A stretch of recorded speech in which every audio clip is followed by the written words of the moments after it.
अस्सलामुअलैकुम, सुबह खैर। और खैरियत पूछने से पहले तो इंसान यही कहेगा कि खैर व आफियत से घर पहुंच गए ना आप लोग।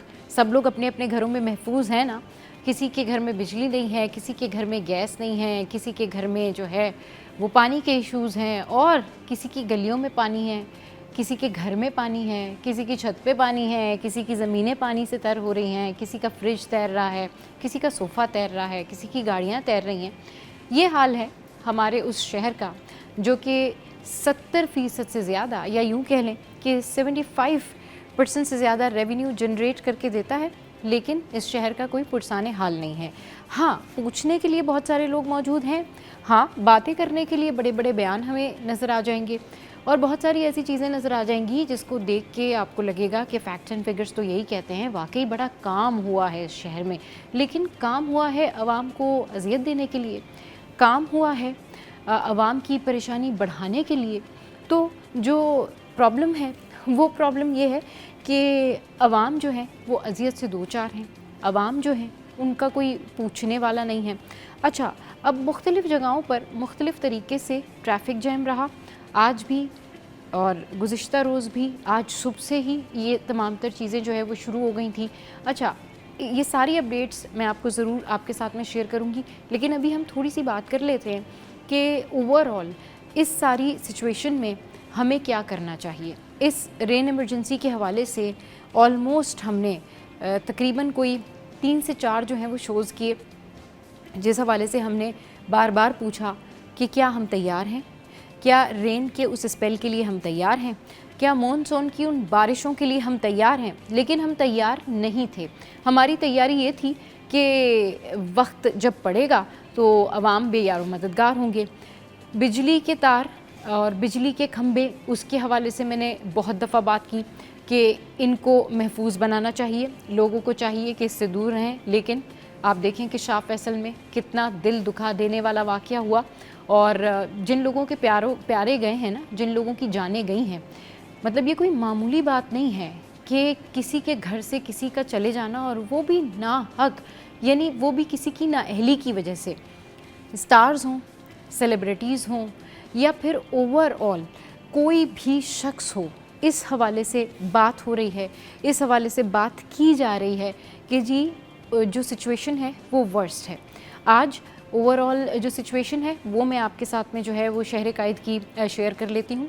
आज जो ओवरऑल सिचुएशन रहेगी वो सिचुएशन ये रहेगी कि इस सिचुएशन में जो तालीमी इदारे हैं, जिसमें इकरा यूनिवर्सिटी है, इसके अलावा JPMC है यानी जिन्ना मेडिकल यूनिवर्सिटी है, और दीगर जो तालीमी इदारे हैं वो बंद कर दिए गए हैं। ज़ाहिर सी बात है जो सिचुएशन है उससे मज़ीद क्योस क्रिएट ना हो। कल भी हमने देखा कि बारिशें होती रहीं, कल भी सिचुएशन ऐसी रही। कल उतनी तो बारिश नहीं हुई जिसको हम कहें कि जी ये क्लाउड बर्स्ट था या पता नहीं क्या था। और जिस तरीके से सिंध हुकूमत की तर्जुमान ने कहा कि भाई अगर 40 या 50 मिलीमीटर से ज़्यादा बारिश होती है तो कैपेसिटी नहीं है, जाहिर सी बात है फिर तो क्योस क्रिएट होगा। तो फिर तैयारी किस चीज़ की थी? तो स्कूल्स बंद हैं, कॉलेजेस बंद हैं, और हमें ये पता चला कि जी अगर 100 मिलीमीटर से ज़्यादा बारिश हो जाए 1 घंटे के अंदर लगभग, तो वो सिचुएशन जो है वो वर्स्ट हो जाती है। लेकिन ये वही तैयारी तो है जिस तैयारी के हवाले से हम पूछ रहे थे, जिस तैयारी के हवाले से बात की जा रही थी। अच्छा, अब जो दीगर सिचुएशन है वो सिचुएशन कुछ इस तरीके से है कि हम आपको दिखाएंगे आगे।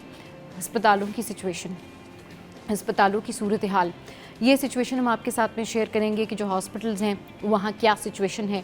ये सिचुएशन हम आपके साथ में शेयर करेंगे कि जो दीगर मुकामात हैं वहाँ पर क्या सिचुएशन है। तो ये सारी सिचुएशन जो है वो इस तरह की है कि आप देख के आपका दिल दहल जाएगा, आप हैरान रह जाएंगे। तो आपको ज़रा ये NICVD जिन्ना हॉस्पिटल की जो ताज़ा तरीन सूरत हाल है वो दिखाते हैं, और ये मनाजिर आप देख भी रहे होंगे। तो ज़रा ये तो मैं चाहूँगी कि ये जो सिचुएशन है इस हवाले से हम मज़ीद भी आपको ये सिचुएशन दिखाते रहेंगे। तो ये सिचुएशन है, ये है NICVD का हाल। ये वो सिचुएशन है जिसके हवाले से हम बार बार जिक्र करते रहे, और जिस NICVD के हवाले से बिलावल भुट्टो जरदारी जो है वो जिक्र करते हैं कि जो NICVD है वो सबसे बेस्ट है, बिल्कुल बहुत अच्छी ट्रीटमेंट है। लेकिन अगर इस तरह की रेन डिज़ास्टर हो जाए या इस तरह की रेन की सिचुएशन हो जाए तो फिर क्या किया जाएगा। अच्छा, आज सुबह जब मैं आ रही थी तो आज सुबह के जो मनाजिर थे तो मुझे लगा कि आज सुबह तो पानी जो है वो काफ़ी कम हो गया होगा और सड़कें काफ़ी ठीक हो गई होंगी, कहीं कहीं जो मेन चौराहें थी वो ठीक भी थी, लेकिन थोड़ा पानी कहीं जमा होता था और फिर आगे जाके थोड़ा सा रास्ता खुलता था और फिर आगे जाके रास्ता बंद। तो आज सुबह के जो महमूदाबाद के और ब्रूक्स चौरंगी के इतराफ़ के जो मनाजिर थे ना, वो ज़रा मनाजिर आप देखिए। ये मनाजिर हैं, ये महमूदाबाद की सूरत हाल है, ये रास्तों की ताज़ा सूरत हाल है। ये जब सुबह के टाइम पर मैं आ रही थी तो ये मैंने कैप्चर की। ये देखें आप, ये कितना पानी है ये, और जो साथ में आपको नज़र आ रहा है ना, ये पहाड़ियाँ नहीं है, ये गंद है, ये कचरा है, ये कूड़ा है। और यहाँ इतनी स्मेल थी कि यहाँ से गुज़रना मुश्किल था। मक्खी मच्छर, यानी ये शहर कायद की आज सुबह 8:30 बजे की ताज़ा तरीन सूरत हाल है। ये आप कचरा देखें, इतराफ़ में आप पानी देखें और किस तरह से लोग गुज़र के जा रहे हैं कि ये शीशा उतारना ना गाड़ी का ये मुश्किल हो गया था। तो ये सूरत हाल थी आज सुबह महमूदाबाद पे। और ये देखें, ये सूरत हाल ज़रा आप देखें, ये देखें जी। ये आगे ये शख्स मुझे मिलेगा जो कि गाइड करेगा, बताएगा बाकायदा तौर पर कि जी ये सूरत हाल जो है, इसमें कुछ सूरत हाल ऐसी है कि आगे जो है वो रास्ता बंद है। ये बंदा ये बताता हुआ जा रहा है कि आपने आगे नहीं जाना, आगे जो है वो रास्ता बंद है। अच्छा जी, तो ये सुबह के मनाजिर थे जो मैंने आपके साथ में अभी शेयर किए, ये इस वक्त के मनाजिर थे जो मैंने आपके साथ में शेयर किए। अच्छा, बहुत सारे सियासतदान जो थे, बहुत सारे ऐसे हमारे जो पॉलिटिशियंस हैं, उन्होंने इस हवाले से ट्वीट भी की, बहुत सारी बातें भी की। अच्छा, कामरान टिसौरी जो थे वो भी बड़े एक्टिव रहे, हमारे बहुत सारे एक्टर्स जो हैं वो भी मैदान में आए और बहुत सारी उन्होंने बातें की। तो आइए चलिए ज़रा आपको दिखाते हैं कि एक्ट्रेस हिना बयात जो हैं वो क्या कह रही हैं। तो आपने देखा कि जो एक्ट्रेस हैं ये हिना बयात, ये कह रही हैं कि एक बारिश ने ये साबित कर दिया है कि जो अजाब है ना, सिर्फ वो इस वजह से नहीं आता कि कोई नेचुरल डिज़ास्टर हो रहा है, वो इस वजह से भी आता है कि कुछ लोगों की नाअहली होती है, कुछ लोग जो हैं वो इस तरह का काम करते हैं कि उनकी वजह से सिचुएशन वर्स्ट हो जाती है। अच्छा, ये गवर्नर सिंध के हवाले से भी बात कर रही थी, तो आपको दिखाते हैं कि गवर्नर सिंध जो है उनकी क्या मसरूफियात रहीं। ज़रा देखिए रात भर ये मनाजिर आप देख सकते हैं। ये गवर्नर सिंध जो हैं कामरान टिसौरी साहब, ये पहुँचे और फिर पहुँचने के बाद इन्होंने वहाँ पर खाना और पानी और ये सारी चीज़ें जो हैं वो उन्होंने तकसीम की। और ये वो मनाजिर हैं जो हम आपको दिखा रहे हैं, आपके साथ में शेयर कर रहे हैं कि ये किस तरीके से जो है ओवरऑल, बल्कि यही नहीं, इनकी जानिब से कहा गया है कि जिन लोगों की गाड़ियाँ डैमेज हुई हैं उनके हवाले से भी जो है ये कोई ना कोई इक़दामात करेंगे और बात करेंगे आगे इन लोगों के हवाले से जिनकी तनसीबात जो हैं वो कुछ ख़राब हुई हैं, गाड़ियों का इशू है या फिर जिनको जो भी प्रॉब्लम है। इनफैक्ट इन्होंने जो गवर्नर हाउस का जो अपना नंबर है, जो हेल्पलाइन है 1136 आई गेस ये नंबर है, बट ज़रूर मैं आपके साथ में इसका प्रॉपर नंबर शेयर करूँगी। तो वो नंबर भी इन्होंने लोगों को दिया है कि उसके ऊपर ये हेल्पलाइन पे कॉल कर सकते हैं और फिर जो है वहाँ से ये मदद इनको मिल सकती है। तो ये देखें, ये वो मनाजिर हैं जो गवर्नर सिंध ने जो है ये सारी रात भर जो है या ओवरऑल एक जगह का दौरा किया, तो वो फिर वहाँ पर इन्होंने ये सारी चीज़ें जो हैं वो तकसीम की हैं। अच्छा जी, तो ये सूरत हाल थी ओवरऑल, और इससे भी वर्स्ट जो सिचुएशन है ना, वो भी बड़ी सिचुएशन वर्स्ट रही। शफीक मोड़ के ऊपर भी जो है ना एक वाक़या हुआ। आइए आपको दिखाते हैं, ये मनाजिर आपको दिखाते हैं शफीक मोड़ के कि वहाँ पर क्या सूरत हाल रही और वहाँ क्या कुछ हुआ। और ये जो बच्चा है किस तरह से इसको बचाने की कोशिश की जा रही है, ये आप देखें। ये शफीक मोड़ के ये मनाजिर हैं। अच्छा जी, ये इस बच्चे को बचाने की कोशिश कर रहे हैं। ये जो ठेला है, यहाँ पर एक खंबा है, ये आप सिचुएशन देख सकते हैं कि ये इसको बचाने की कोशिश की जा रही है। ये देखें, इसको यहाँ बचाने की कोशिश की जा रही है कि ये किसी तरह इसको बचा लिया जाए। ये बच्चा है और ये सारी ओवरऑल जो है वो सिचुएशन है। और इस सिचुएशन में आप देखें कि इसको बचाने की कोशिश की जा रही है। तो ये वो मनाजिर हैं। अच्छा, पीछे जो है वो एक बस फंसी हुई थी, अगर आप ये देखें तो पीछे एक और बस फंसी हुई थी। उसको छोड़ के जब यहाँ से आवाज़ें आना शुरू हुई तो फिर यहाँ पर आके जो है इन्होंने इस बच्चे को रेस्क्यू करना शुरू किया कि इस बच्चे को तो कम से कम बचा लिया जाए, इस बच्चे को जो है वो कम से कम देख लिया जाए। अवाम देखें कितनी यहाँ पर जमा है। फिर ये एम्बुलेंस आई और उसके बाद इस बच्चे को एम्बुलेंस में लेके जा रहे हैं। अच्छा जी, ये सिचुएशन है कि जो है वो ये शफीक मोड़ के जो मनाजिर थे हमने आपके साथ में जो है वो शेयर किए।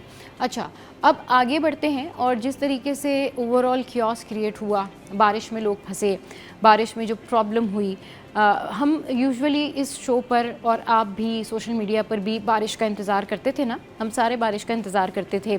और फिर हम लोग यहाँ पर आकर जब इंट्रो करते थे तो आपके साथ में ये बहुत सारी बातें करते थे कि जी आज हमने समोसे भी खाने हैं, आज हमने पकोड़े भी खाने हैं, आज हम इंजॉय भी करेंगे। तो बारिश हो रही है तो आधी छुट्टी लेके, शॉर्ट लीव लेके जो है वो सब घर चले जाएंगे, सुबह का टाइम है, पूरियाँ मंगानी चाहिए, छोले मंगाने चाहिए। बट ऐसा हो नहीं पाता, क्योंकि मैं हमेशा यही बात करती रही कि नहीं, जब तक बूंदाबांदी है, जब तक थोड़ी थोड़ी बारिश है, दैट्स फाइन।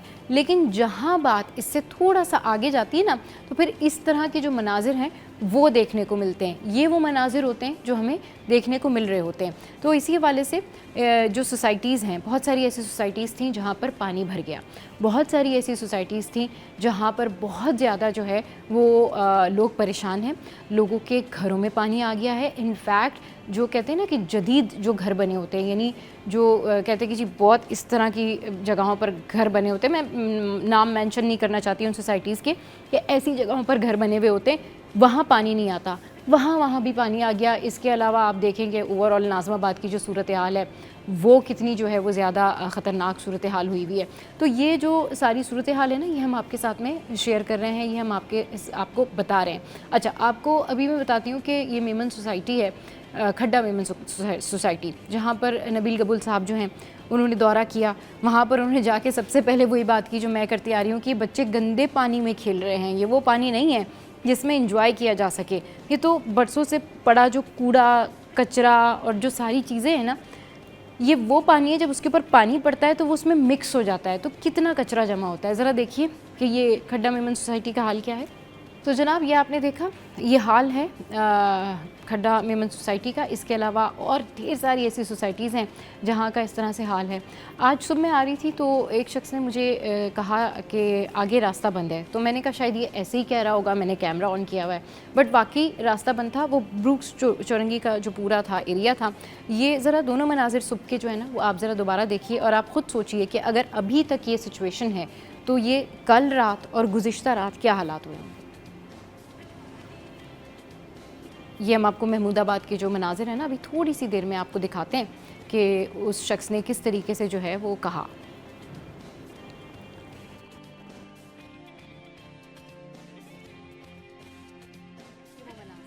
ये महमूदाबाद पर कचरा जो है वो दोनों जमा है, और फिर उसके बाद जो है वो ये रास्तों की ताज़ा तरीन सूरत हाल है। ये ट्रक फंसा हुआ था, फिर यहाँ पर हर जगह पानी मौजूद था, लोग इंतहाई परेशान हैं। ये खातून खड़ी हुई थी बेयारो मददगार। फिर उसके बाद हमने इनसे पूछा, फिर हमने गाड़ी रोकी और फिर उसके बाद जो है इनको हमने हेल्प भी फराहम की। जब हम यहाँ आगे की तरफ गए तो ये बंदे ने इस हवाले से बात भी की। तो जनाब ये वो मनाजिर हैं, ये देखें, ये एक और टैंकर फंसा हुआ है। फिर उसके बाद ऑल दी वे हम वापस आए और फिर उसके बाद जो है हमने दोबारा ऑफिस का रुख किया। कुछ लोगों को हमने वहाँ पर रेस्क्यू भी किया।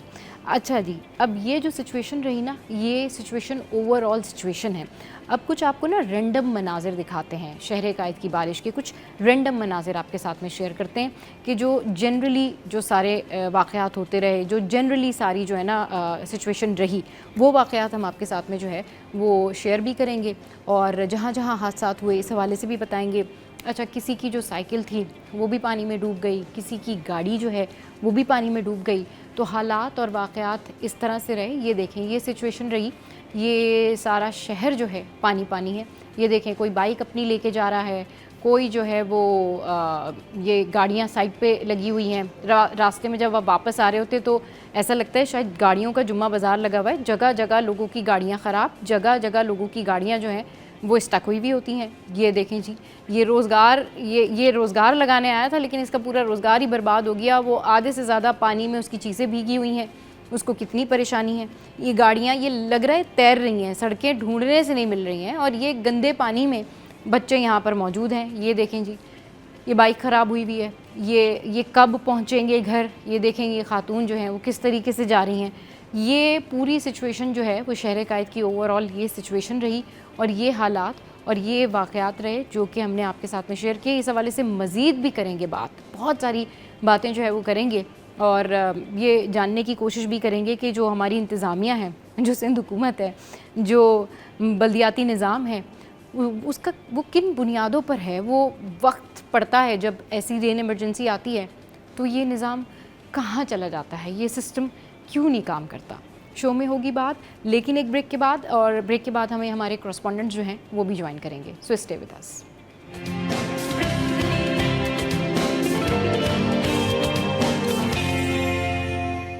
Welcome back. न्यूज़ सेशन में खुशामदीद। और इस सेशन में हम बात करेंगे, हमें ब्यूरो चीफ कराची अशरफ भाई ने ज्वाइन किया है और हमें खुर्शीद भाई ने ज्वाइन किया है, सीनियर कॉरेस्पॉन्डेंट है। अस्सलाम वालेकुम, वेलकम टू द शो। कैसे हैं आप लोग? ठीक ठाक हैं? जी, वैसे पहले तो ये पूछना चाहिए कि खैर खैरियत से पहुंच गए हैं? रास्ते में जितनी मुश्किलात का सामना करते हुए आप लोग यहाँ पहुँचे होंगे, मुझे अंदाज़ा है, क्योंकि अब तो ना 1-2 दिन से लोग ये पूछ रहे हैं कि भाई खैरियत से पहुँच गए हैं, ठीक ठाक रहा, रास्ते में कितने घंटे लगे पहुँचने में, ये सारी सूरत हाल है। जी, कराची वालों की मजबूरी हो गई है सबा, और अब यही वाले सवालात के यहाँ तो यहीं जो बाहर बैठे हैं वो भी पूछते हैं घर पहुँच गए। अब चाहे रात को निकलो और दिन में ऑफिस पहुँचो तो मैसेज करना होता है कि खैरियत से पहुँच गए। सिचुएशन सबा बहुत ही ख़तरनाक हुई है कराची शहर की। बरसात क्या हुई, सबको जो है ना, मतलब कि सबको सामने ला के खड़ा कर दिया और बता दिया कि इदारे काम कर रहे हैं या नहीं कर रहे हैं। और इसके ऊपर कि ये 40 मिलीमीटर बारिश का बर्दाश्त कर सकता है नाला, 100 मिलीमीटर के लिए पूरे कराची को खोदना होगा। अब ठीक है, आप करो, तो ये प्लानिंग है कि 20 साल की बात कर रहे हैं हम। 20 साल बजट भी दिए, 20 साल के बजट भी हैं आपके पास। 20 साल जो कराची ने कमा के दिया वो भी आपके पास है। ये मैं नहीं कह रहा हूँ, ये बिज़नेस कम्युनिटी कह रही है, फेडरेशन हाउस कह रही है, कराची चैम्बर कह रही है, तमाम बिज़नेस कम्युनिटीज़ है, शहरी भी ये सवाल अब उठा रहे हैं। मसला ये है कि अगर आपने काम किया है ना तो नज़र भी आए। अब अगर आप कराची को एंगल से देखें तो ये वो शहर है जहाँ 7 इंडस्ट्री जोन है। मुल्क का मजमूई एक्सपोर्ट का 50% कराची करता है। अब आप कराची अगर करता है तो 350 अरब जो सेस टैक्स जो इंफ्रास्ट्रक्चर का है उसमें से आपको कराची कमा के देता है। अगर हम 50% भी लेते हैं तो 250 अरब रुपए कमा के देता है। सर्विसेज और खिदमात पर सेल टैक्स सिंध को जो कमा के देता है वो 280 अरब रुपए कमा के देता है। उसके बाद कराची जो टोटल रेवेन्यू है मुल्क का मजमूई FBR को जो देता है कराची, वो आपका 60% है।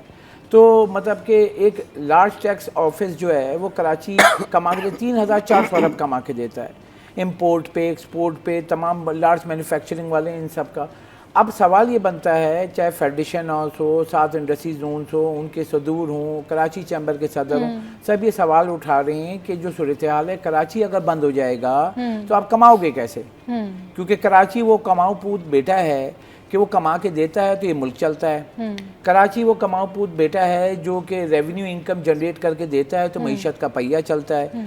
अब मसला ये है कि ठीक है, हमने माना कि आपने कहा नाले साफ़ हो गए, हमने माना आपने बरसाती नाले साफ़ कर दिए, हमने माना आपने कहा कि ज़्यादा बारिश हुई है, हमने भी माना, लेकिन उसके लिए जो प्रोसेस है ना, जो KMC है, मुतलका इदारे हैं, सड़कों पे तो नज़र आए। अभी मैं आ रहा हूँ गुलशन से, 13D से निकला, 13D के एक चंक है, यानी कि आप आते हैं जो अंडरपास उसके लिए आता है सर्कुलर रेलवे के लिए, वहाँ पे पानी जमा है।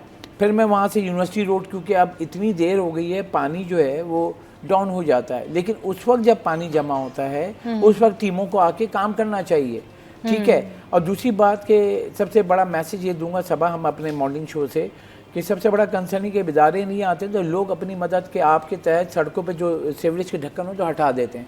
बहुत सिंपल सा मैसेज है, देखें सीवरेज सिस्टम जो है नकासी आपके लिए नहीं होता है, नकासी आपके लिए, नकासी के जो सिस्टम है वो अलग होता है। अगर आप ढक्कन गटर के सीवरेज के रोडों पे जो है वो खोल देंगे, जब पानी होगा वहाँ पे जो पैदल जा रहा है, कोई बाइक पे जा रहा है, उसको क्या पता, पे हादसा होते हैं। तो ये हमें प्लानिंग करनी होगी, लोगों को भी सोचना होगा। ठीक है, आप अपनी मदद आपके ये प्लानिंग कर रहे हो कि गटर का ढक्कन हटा दिया, जो पीछे से आ रहा है उसको तो नहीं पता है ना कि पानी के अंदर जो है गटर खुला हुआ पड़ा हुआ है, वो जा रहा है, कोई पैदल जा रहा है, बाइक ख़राब है, वो अंदर गिर जाएगा।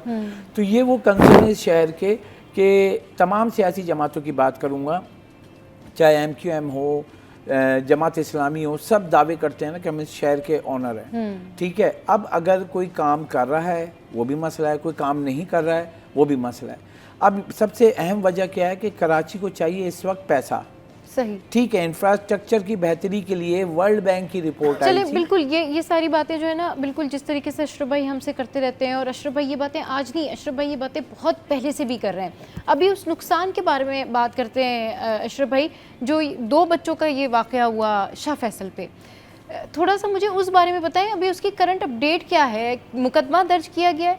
जी, मुकदमा दर्ज हुआ है के इलेक्ट्रिक के खिलाफ। हाँ। और वहाँ पे हुआ कि करंट लगने 2 कीमती जानें जो है ना ज़ाया हो गई हैं। हाँ। मजमूई तौर पर जो 2 रोज़ की जो बारिश हुई, आज तीसरा दिन है, आज भी स्पेल का कहा है। हाँ। तो 14 अफराद जो है ना जहाँ भाग हुए हैं, जिसमें आपके करंट लगने से जो ये 3 लोगों का है, बाकी जो है दीवार गिरने से हुआ है, फिर दूसरे हादसा से हुआ है। हाँ। तो अब ये सूरत-ए-हाल ये है कि कराची शहर एक मेगा सिटी है। अब ये जो हुआ है खंबे का, तो के इलेक्ट्रिक तर्जुमान ने जो हमें भेजा है उसका रिस्पांस, क्योंकि खबर चली थी, तो जब खबर आती तो हमें दोनों साइड की देनी पड़ती है। के इलेक्ट्रिक ने कहा है कि हमने वहाँ इब्तदाई जो जाके जाँच की है, तो उस इलाके में, क्योंकि उन्होंने कहा अर्थिंग जो है वहाँ पे जो केबल इंफ्रास्ट्रक्चर ये था, तो उसका ये मतलब के इलेक्ट्रिक ने ये दावा किया कि वहाँ पे केबल लगे हुए थे, इंटरनेट के केबल जा रहे थे, उसमें बूस्टर लगा हुआ होता है। तो इलाके में अगर बिजली नहीं है तो वहाँ पे करंट कैसे आ रहा है? वो जो बूस्टर लगे हुए तार आपने देखा लपेटे हुए होते हैं खंभों पे, तो उसकी वजह से ये होता है कि वहाँ करंट का जो है बाईपास होता है। तो लोग जब जाते हैं, तो इसलिए बार बार बोला जाता है कि बारिश बरसात में खंभों से, PMT से, इनसे दूर रहें,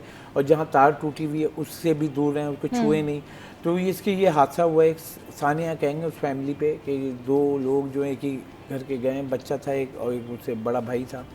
अभी वो कंसर्न है कि FIR कट गई है, और इससे पहले भी जो चीज़ें हुई हैं कराची में, पहले भी बरसात हुई तो कई लोगों की जानें गई हैं, और उसके ऊपर FIR पहले भी के इलेक्ट्रिक पे कटी है। उसके बाद अब ये शाह फैसल वाली जो हुई है, अब ये सानिया ही कहेंगे, क्योंकि अब पानी जमा है, लोग वहाँ से क्रॉस कर रहे हैं अपने आप को बचाते हुए। अब वो जाते हुए अगर उसने दीवार को या खंबे को छू लिया, वहाँ पे करंट आ रहा है, किसी को भी नहीं पता है ना, इसलिए वहाँ पे जो कंसर्न होता है, तो ये एक सानिया कहेंगे। और साथ ही जो तहकीकाती रिपोर्ट जो उन्होंने दी है, अब वो FIR कटी है, वो भी अपना रिस्पांस देंगे, फिर इसमें नैपरा भी आएगा, फिर हियरिंग भी होगी। तो अभी कंसर्न है कि जो सबसे बड़ा है इंफ्रास्ट्रक्चर का, तो कराची एक मेगा सिटी है, और यहाँ पे अगर हम देखें तो मैं शहर की कंपैरिजन करता हूँ, आप इस्लामाबाद में जाएँ, आपको कहीं भी इंटरनेट केबल, दूसरी केबल ऐसे जगह जगह लटकी हुई नज़र नहीं आएगी। अब हम ओल्ड सिटी एरिया जाते हैं, सदर में आप जाएंगी, आपको याद होगा ये पुराना ऑफिस जो है, वहाँ जाए तो वहाँ पे आप खंभों पे ऐसा लगता है कि गुच्छे लगे हुए हैं। अब उसमें वो केबल के तार, इंटरनेट के तार, तो पता नहीं टेलीफोन के तार, सब लपटे हुए हैं। अब वहाँ वो कहाँ लीकेज है, लेकिन सब इतना बड़े बड़े गुच्छे, ऐसे लग रहा है कि पता नहीं किस शहर में सही। तो उसके लिए बेहतरी के लिए जो लोकल गवर्नमेंट है ना, उसको जाके देखना है। लोग यहाँ कहते हैं कि भाई के इलेक्ट्रिक के खंबे हैं, और उस पर जो तार जा रहे हैं उसके पैसे लेते हैं, तो आप उससे पूछ लो। अब के इलेक्ट्रिक इसके पे मौक़िफ़ दे दे। हमने ये पूछा भी है, मैंने इसके ऊपर काम भी किया कि हम कोई पैसे नहीं लेते हैं। वो हमने केस भी किए हैं, वो किए हैं कि इसकी वजह से मसाइल होते हैं, हमारे इंफ्रास्ट्रक्चर डैमेज होता है, फिर ऐसे हादसात होते हैं। तो ये कंसर्न लोगों को कि जब बरसात होती है, देखें यहाँ पे तो कराची में अब ये है कि अपनी मदद आप करना होगा, इदारे तो नज़र नहीं आते। मैं वही बता रहा कि जो मैं निकला हूँ, तो अगर आप भी मूव करी होंगी, आप इतने दूर जाती हैं यहाँ से, आप अपने खुद बताएं, आपको कहीं काम करते हुए KMC के या कोई वो जो पहन के घूमते, पार्किंग पे तो नज़र आते हैं वो पहनते हुए, मगर ये जो काम करते हुए आपको कहीं नज़र आए, आप बताएं। आप भी तो यहाँ से कोरंगी इंडस्ट्री एरिया से आप अपने घर जाती हैं, रोज़ वहाँ से आती हैं, आपको पानी भी मिल रहा होगा, टूटी हुई सड़क भी मिल रही होगी, सीवरेज के ढक्कन भी खुले हुए होंगे, कहीं आपको कोई काम करता हुआ नज़र आए, आप बताएं। बिल्कुल ऐसे ही होता है, कहीं काम तो करता हुआ कोई नजर नहीं आता, बातें अलबत्ता अशरफ भाई मैंने बहुत सुनी है, बातें सुनते हुए तो मैंने बहुत लोगों को सुना है, और कल परसों से तो हम सिर्फ बातें सुन रहे हैं, और इतनी बातें और तस्वीर, फुटेजेस, जिस तरीके से बयानात दिए जाते हैं, मतलब लोग जमा होते हैं, बाकायदा तौर पर एक भाषण की सी सूरत हाल होती है। अच्छा, शफीक मोड़ पर भी एक वाक़या पेश आया, जिसमें जो है वो अभी थोड़ी देर पहले भी मैंने अपने इंट्रो में उसका जिक्र किया। ये वो मनाजिर हैं अशरफ भाई, जिनको देख के ना यकीन नहीं आता कि हम जिस कराची मेगा सिटी, ये ना आप वो मेगा सिटी के मनाजिर देख रहे हैं, ये जो मनाजिर हम स्क्रीन पर आपको दिखा रहे हैं ना, ये वो मनाजिर हैं जो मेगा सिटी के मनाजिर हैं। ये इस मेट्रोपॉलिटन सिटी का हाल है, जहाँ पर पहले बस फंस जाती है, लोग अपनी मदद आपके तहत बस को निकालने की कोशिश करते हैं, फिर उसके बाद जो है वो उस बच्चे को रेस्क्यू किया जाता है। फिर ये जो 2 बच्चे आप देख रहे हैं, ये भी बारिश की तबाहकारी कह लें या फिर दीगर इश्यूज़ कह लें, कि कहा जा रहा है करंट के इश्यूज़ या के इलेक्ट्रिक से रिलेटेड चीज़ें कही जा रही हैं, तो ये हमारी मेगा सिटी का हाल है। ये 75% अबव रेवेन्यू जनरेट करके देने वाले शहर का हाल है ये। जी बिल्कुल, देखें सबा बहुत बड़ा कंसर्न है और ऐसे वाक़यात होते हैं तो सीरियस। एक छोटे बच्चे को देखें और वो जान से चला गया। मतलब आप वो चीज़ें तो देखें ना, यहाँ कौन सी चीज़ें मतलब हम सोच भी नहीं सकते, वो देखते हैं। एक सोशल मीडिया पे अभी वीडियो चल रही है सबा, मैं शेयर करूँगा, मैं निकाल जी बिल्कुल अभी वो बाइक पे फैमिली जा रही है, छोटा मतलब समझ लें 1 साल का भी बच्चा नहीं है। वो जा रही है शायद ओल्ड सिटी एरिया का ही है शायद, बाइक पे जा रहे थे वो फैमिली। बारिश के बाद पानी जमा था, वो बेचारा बाइक पे जा रहा था, गड़ा था, उसको नहीं पता था। गड़े से बाइक जाती है, फैमिली जो है उनकी जो वाइफ बैठी हुई है, छोटा बच्चा, बाइक से वो गिरती है पानी में ना। और मगर वो माँ का जो माँ तो माँ होती है, बच्चे को नहीं गिरने दिया। वो अब खुद गिर गई, उसके सर पे लगी, वो लगी, लेकिन वो बच्चे को यूँ उठा के रखा उसने। अल्लाह मियां की भी मदद आई कि वो बच्चे को नहीं गिरने दिया। अब वो सोशल मीडिया पे सारा ट्रेंड हुआ है कि कौन है इस शहर का वाली वारिस। अब आप इस तरीके की चीज़ें अगर देखेंगे ना तो मतलब कि बिल्कुल ही होता है कि कोई भी नहीं है, कोई नहीं है इस शहर को देखने वाला। और जब सब कुछ हो जाता है उसके बाद बोलते हैं जो इतने बड़े शहर में ये सारी चीज़ें जो होती रहती हैं। अच्छा, मैं ना इस हवाले से कल अपनी टीम के साथ में डिस्कशन करी थी बारिश की सूरत हाल में। तो एक होता है ना ओवरऑल के जब आप ऑफिस आ रहे होते तो आपको ये होता है कि भाई आजकल ये मानसून का सीज़न है, हैवी रेन का इशू है, तो आप जो है वो जल्दी आपको कोशिश होती है कि आप घर पहुँचे। तो मुझे साउथ भाई से मैंने कहा कि साउथ भाई ने कहा कि अच्छा जो है वो रास्ते में अगर रेन मिल गई, मैंने कहा रास्ते में रेन नहीं हो सकता, लैंडस्लाइड है ना।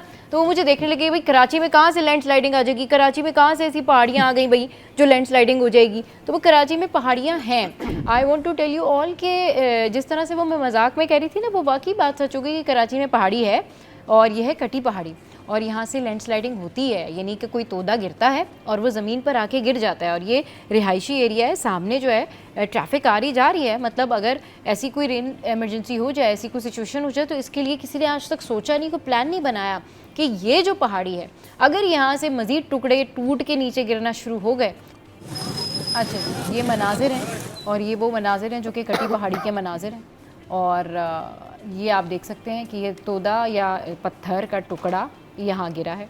और ये कटी पहाड़ी जो है इलाका, यहाँ पे जो पहाड़ी है आपने देखा नौशाबाद का एरिया लगता है, मंगो पीर तक जाता है, पहाड़ी सिलसिला है। इसको साबका जो मेयर थे यहाँ पे मुस्तफ़ा कमाल, उन्होंने ये कट करके यहाँ से रास्ता निकाला, शॉर्टकट ये मतलब नॉर्थ आज़ाबाद से औरंगी टाउन के लिए। तो वहाँ बड़ा मसला होता था, जान के पूरा घूम के बनारस से जाना पड़ता है, शॉर्टकट के लिए बनाया था। तो वहाँ ये अजीब सी है, अगर आप पहाड़ पे जाएंगे यहाँ पूरी आबादियाँ हैं, घर बने हुए पहाड़ के ऊपर। और उसके बाद जब ये पहाड़ी कटी ना, तो काटने के बाद एक कुदरत को आपने चेंज किया ना। सही, तो वो कुदरती पहाड़ खड़े हुए थे, जब काट के एक रास्ता बनाया तो वहाँ पे अब लैंडस्लाइडिंग क्या होती है, पानी लगातार आ रहा होता है जो कमज़ोर हिस्सा होता है। तो पानी उसको उसके अंदर से जड़ों तक जाता है जहाँ कमज़ोर, उसके बाद उसको वीक कर दे, फिर वो गिरे। अब ये आप देखें जो आई हमारे पास खबर, जो सामा ने रात को ब्रेक की थी, तो उसमें वो मतलब जान बच गई, क्योंकि वो ट्रैफिक चल रहा था, बाइक पे भी लोग, गाड़ी पे भी जा रहे थे, तो कोई जानी नुकसान, हाँ माली नुकसान हुआ है, गाड़ी वाड़ी पे लगा, वो डैमेज हुआ, लेकिन किसी की, क्योंकि इतने ऊपर से पहाड़ गिरा है, वो पहाड़ का हिस्सा। अब वो ये सिचुएशन ये है कि अब यहाँ पे भी है कि जो मुतलका इदारे हैं जो बनाए गए हैं माशाल्लाह से, तो वो जाके वहाँ देखें कि और तो नहीं गिरेगा, उसके लिए क्या है कि कुछ देखें। यही तो मैं बात कर रही हूँ कि ये जो कटी पहाड़ी वाला एरिया ना, इसमें बीच से भी जो 2 रोड्स हैं वो जा रहे हैं ट्रैफिक के लिए, और इस तरफ भी रोड्स हैं और उसके सामने घर हैं। तो खुदा ना खास्ता अगर यहाँ पर एक एक करके डिजास्टर होना शुरू हो जाता है ना, अगर 4 पत्थर भी खुदा ना खास्ता गिर जाएं, तो आप यकीन करें कि ये वाली रोड है, यहाँ से भी लोगों को नुकसान होगा, और ये जो ट्रैफिक जा रही है यहाँ से भी लोगों को नुकसान होगा। लेकिन इस हवाले से कोई प्लानिंग नहीं की गई, इस हवाले से वहाँ पे इमरजेंसी भी नाफिज नहीं की गई कि भाई ये रोड थोड़ा सा बंद कर दें, क्योंकि ये पहाड़ियाँ हैं, ये बारिश हो रही है, हैवी रेन है, ये जो है साइड हम बंद कर देते, लोगों को मना कर देते कि वो वहाँ से ना गुजरें। क्योंकि नॉर्मली भी जिस जगह थोड़ी सी भी मिट्टी अगर रखी होती है ना, और उसके पास से आप गुजर रहे होते हैं, हवा हो या तूफ़ानी बारिश हो, तो उसमें धंस जाने का, फंस जाने का या गिर जाने का खतरा होता है। तो पहाड़ी से जो छोटे छोटे पत्थर होते हैं वो भी गिरते हैं।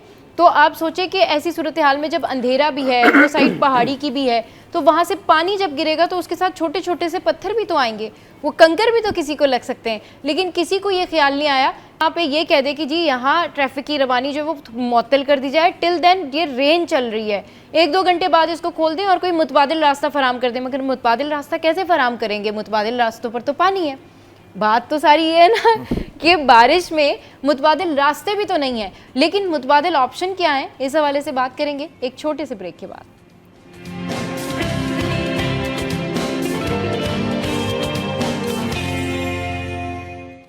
Welcome back. तो जनाब हम ब्रेक से वापस आ गए हैं और हमारे साथ हमारे करस्पॉन्डेंट भी मौजूद हैं। और अभी पता है क्या सूरत हाल है? अभी ये सूरत हाल है कि जिसको जहाँ ब्रेक मिल रहा है ना, वो ये देखने की कोशिश कर रहा है कि अभी सिटी सिचुएशन करंट क्या है। अभी जो है खुर्शीद भाई मोबाइल फ़ोन पे एक वीडियो जो है वो देख रहे थे, तो वो ज़रा बताएंगे कि अभी क्या देख रहे थे आप, कहाँ क्या मनाजिर हैं और क्या हालात रहे हैं? देखें सबा, ये निस्फ सदी का किस्सा है। हाँ। 2-4 बरस की बात नहीं। हाँ। और हादसे से बड़ा सानहा ये हुआ कि लोग ठहरे नहीं हादसा देख के। और हमारे जो वुज़रा हैं, सीएम हैं, इस वीडियो में हम यही देख रहे थे कि वज़ीर आला सिंध शहजील इनाम मेमन और दीगर जो उनके मुशीरान हैं, वो जब दौरा कर रहे थे तो अवामी मज़ाहमत का सामना करना पड़ा। उन्होंने उनको अवाम ने तनकीद का निशाना बनाया है। और जिस तरह से उनको झड़का गया है, और इसी तरह गवर्नर सिंध ने भी एक साफ़ी को इसी तरह कह के मुखातिब किया कि भाई ठीक है, भाई काम हो जाएगा, ये होगा। देखिए तस्वीरी नुमाइश बहुत अच्छी हुई है, वीडियो नुमाइश बहुत अच्छी हुई है। वुज़रा ने घूम फिर के जो है वो तस्वीरें बनवाई हैं और उस मद में इश्तारात भी गए हैं। तो सारी चीज़ें अपनी जगह पर हैं, लेकिन इस शहर को ऑन करने को कोई तैयार नहीं है। पूरा शहर डूब गया, यहाँ पर लोग फंसे रहे, शारा फैसल तालाब का मंजर पेश करती रही। इसके अलावा अब भी आई चंद्री रोड पर जो है वो नेशनल बैंक की जो गलियां हैं वहाँ पर बच्चे नहा रहे हैं। हमने खुद उसको रिपोर्ट किया कि क्योंकि घरों में तो पानी आता नहीं है। तो अब वो बच्चे वहाँ पर अटगलियाँ कर रहे हैं, मौज मस्तियाँ कर रहे हैं, खेल रहे हैं, कूद रहे हैं, पानी निकालने वाला कोई नहीं है। मेन जो बल्दिया उज़्मा कराची की इमारत है उसके अंदर पानी मौजूद है। उसके सामने सड़क पर जो मेन तजारती हब है, लाइट हाउस है, बुल्टन मार्केट है, डेंसो हॉल है, फिर उसके अलावा मेमन मस्जिद का इतराफ़ का इलाका है, फिर ओल्ड सिटी एरिया है, रनशुल लाइन है, रामस्वामी है, फिर लियारी के कुछ सेक्टर्स हैं, केमाड़ी के कुछ सेक्टर हैं, बल्दिया टाउन है, बल्दिया टाउन के मुख्तलिफ सेक्टर्स हैं, फिर औरंगी टाउन, कोरंगी, मतलब कोई ऐसा इलाका नहीं है जहाँ पर बरसात का पानी मौजूद ना हो। और सबका फेलियर जो है वो यही है, इस निज़ाम के टुकड़े हुए हैं। और इस निज़ाम को बेहतर करने के लिए सोचा ज़रूर जाता है, हिकमत अमली ज़रूर बनाई जाती है, एग्जीक्यूट नहीं की जाती। जब एग्जीक्यूट की जाएगी तो फिर ये सानहात नहीं होंगे। हम अपने मॉर्निंग शो में हमारे तमाम रिपोर्टर्स शाम के बुलेटिन के लिए मुख्तलिफ इलाकों से मसाइल के ऊपर अपडेट करते हैं। तो हम मुस्तकिल ये पूरे 2 माह हो गए, हम नालों की सफाई के ऊपर मुस्तकिल हमने चंक भी किए हैं, बिल्कुल बहुत ज़्यादा बात भी रिपोर्ट करते हैं हमारे सारे लोग। जी। और कुछ नाले तो ऐसे थे, मैंने खुद वो रिपोर्ट किया है कि कुछ नाले ऐसे थे वहाँ पर कचरे की सूरत हाल थी, वहाँ पर पौधे उगाए हुए थे, 5-5 फीट के जो है पौधे हमें नजर आए कि वो उगे हुए हैं। तो इसका मतलब आप समझ सकती हैं कि नालों की सफाई कितना अरसा हो गया नहीं हुई होगी। और वही नाले देखिए, नालों का भरना और उनकी सफाई ना होना ये एक अलमिया है। तो आप शहर के नालों को सब साफ नहीं करेंगे तो बरसात इसी तरह आएगी, चाहे वो 200 मिली। सरकारी सतह की जो आदाद शुमार है वो 163 कुछ सेंटीमीटर जो है वो मिलीमीटर बारिश रिकॉर्ड की गई है। और कोई 220 और 240 मिलीमीटर बारिश नहीं हुई है। और इससे पहले भी आप देखें, इससे पहले भी जो मुख्तलिफ मेयर्स रहे हैं कराची के, मुस्तफ़ा कमाल हों, एडमिनिस्ट्रेटर कराची हों, यही मेयर कराची, एडमिनिस्ट्रेटर कराची भी रहे ना। ये इस शहर में फिर मुख्तलिफ चैप्टर्स हैं। मेयर कराची जो है वो कठपुतली हैं, फिर बाद में कंटोनमेंट हैं, फिर वो इनके एरिया में नहीं आते। बहुत सारे मैं सरकारी इदारे ऐसे नाम नहीं लूँगा, वहाँ पर पानी जमा है, वो साफ़ नहीं कर रहे। बहुत सारे ऐसे इदारे हैं ना, वो वहाँ पर पानी जमा है और साफ़ नहीं कर रहे। तो इस शहर के लिए ये जो बल्दियाती चैप्टर इन्होंने बनाया है, ये इनके अपने खुद ही गले पड़ गया है। ठीक है, तो इस चैप्टर को रिव्यू करने की ज़रूरत है और इस शहर के लिए एक ऐसा मेयर हो जो पूरे कराची का मेयर हो, जो जिसमें तमाम कैंटोनमेंट्स भी हों, तमाम वो इदारे भी हों जिसकी ये सरबराही करे। तो उसकी हिकमत अमली वजह करने की ज़रूरत है ताकि आइंदा 250 मिलीमीटर ऐसे ममालिक भी हैं जहाँ बारिश मुस्तकिल होती है और उन्होंने अपनी हिकमत अमली बनाई हुई है। बारिश होने के बाद चंद घंटों बाद वो बारिश का पानी वहाँ से निकास हो जाता है, तो लोग अपनी ज़रूरियात ज़िंदगी के लिए बाहर निकलते हैं, काम करते हैं। यहाँ तो बारिश 1 घंटे की हो, 2 घंटे की हो, निज़ाम ज़िंदगी पूरा दरहम बरहम होकर रह जाता है। 14 अफराद की हलाकत, इनके लिए कोई माना खेज नहीं, लेकिन एक इंसानी हमदर्दी के नात जो एक शख्स की भी हलाकत जो है वो बड़ा सानिया रखती है। लेकिन इनके हुक्मरानों के जो है सरों पर कोई जू नहीं रेंगती। हुक्मरानों के सरों पर कोई जू नहीं रेंगती। अगर आप देखें तो जिस तरीके से मेयर कराची आते हैं, दावे करते हैं, बात करते हैं, और जिस तरह से सिंध हुकूमत की जो तर्जुमान है वो बात कर रही थी कि जी कैपेसिटी तो बस 40 या 50 मिलीमीटर बारिश जो है वो एब्जॉर्ब करने की है, या बस उतनी ही हम बर्दाश्त कर सकते। तो अगर उससे ज़्यादा हो जाए तो उसी हवाले से तो फिर था कि रेन एमरजेंसी क्या है। हम प्रिपेयर हैं या नहीं हैं, ये बातें करते करते तो मेरे ख्याल में ये मानसून के सीज़न से तकरीबन 2 से 3 महीने पहले से हम ये सिचुएशन जो है वो डिस्कस कर रहे हैं कि अगर हैवी रेन हो जाएगी तो क्या होगा, क्योंकि कराची में एक दिन की हैवी रेन भी 10 से 15 दिन का डिज़ास्टर क्रिएट करके जाती है। वो जो कचरा कुंडियाँ हैं ना, जहाँ ये पानी गया होगा, उनमें जो अब बीमारियां उठेंगी, वहाँ से जो ताफुन उठेगा, वो आप इस पूरे मंथ, इस एक दिन 2 दिन की बारिश के असरात देखेंगे। अल्लाह ताला इस शहर पर रहम करे और ये जो बारिश की इंटेंसिटी है ये कम करे, वरना हमारी इंतज़ामिया ने कोई काम नहीं करना। Stay with us.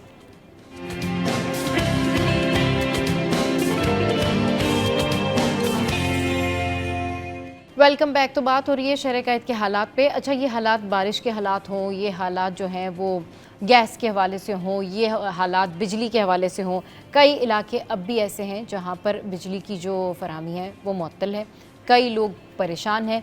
अच्छा, और कुछ इलाके ऐसे भी हैं जहाँ पर गैस ही नहीं आती, लेकिन फिर ऐसा होता है कि एक दिन वो लोग गेट खोल के देखते हैं तो खुदाई हो रही होती है, पता चलता है जी गैस की लाइन डल रही है। वो खुश हो जाते हैं सारे लोग कि जी चलें जी अब गैस आ जाएगी और सिलेंडर से छुटकारा मिल जाएगा।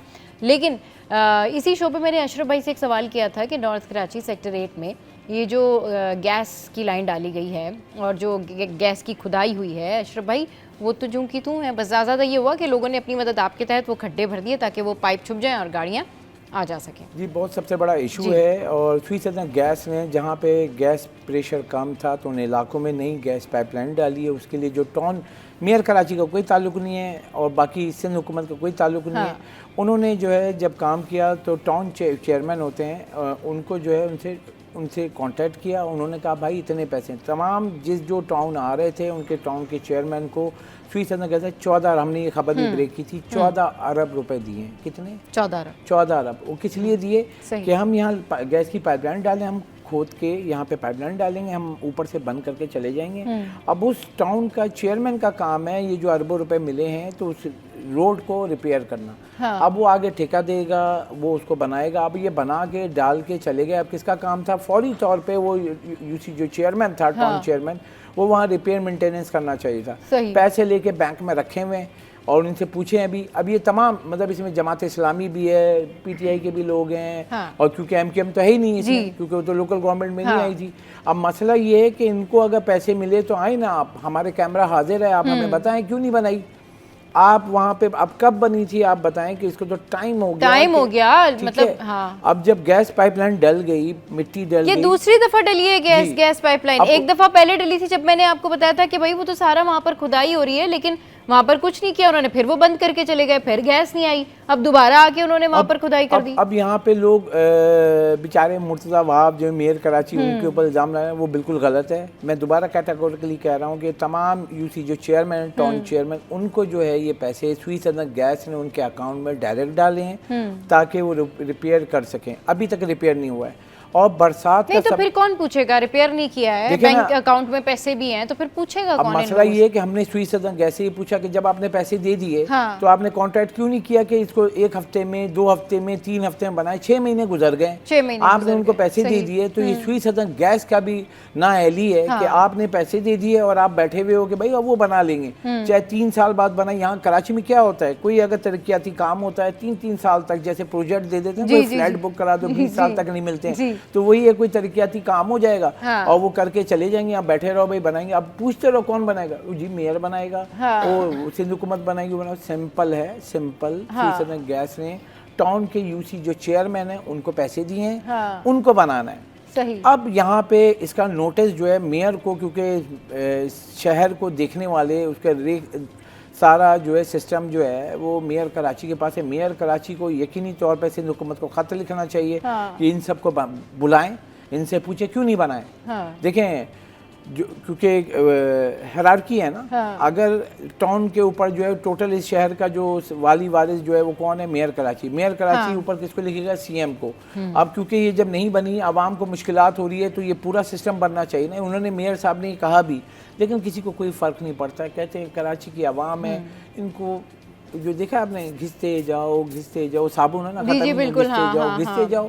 अब इस शहर के लोग हैं, मैं अपना फील बता रहा हूँ। कल बारिश हुई, अचानक तूफानी बारिश ना हमारे, तो मैं रुक गया क्योंकि अब खौफ आ गया, जैसे कि मैंने कहा अभी रुक जाओ यार, बहुत तेज़ बारिश हो रही है, अभी मत जाना।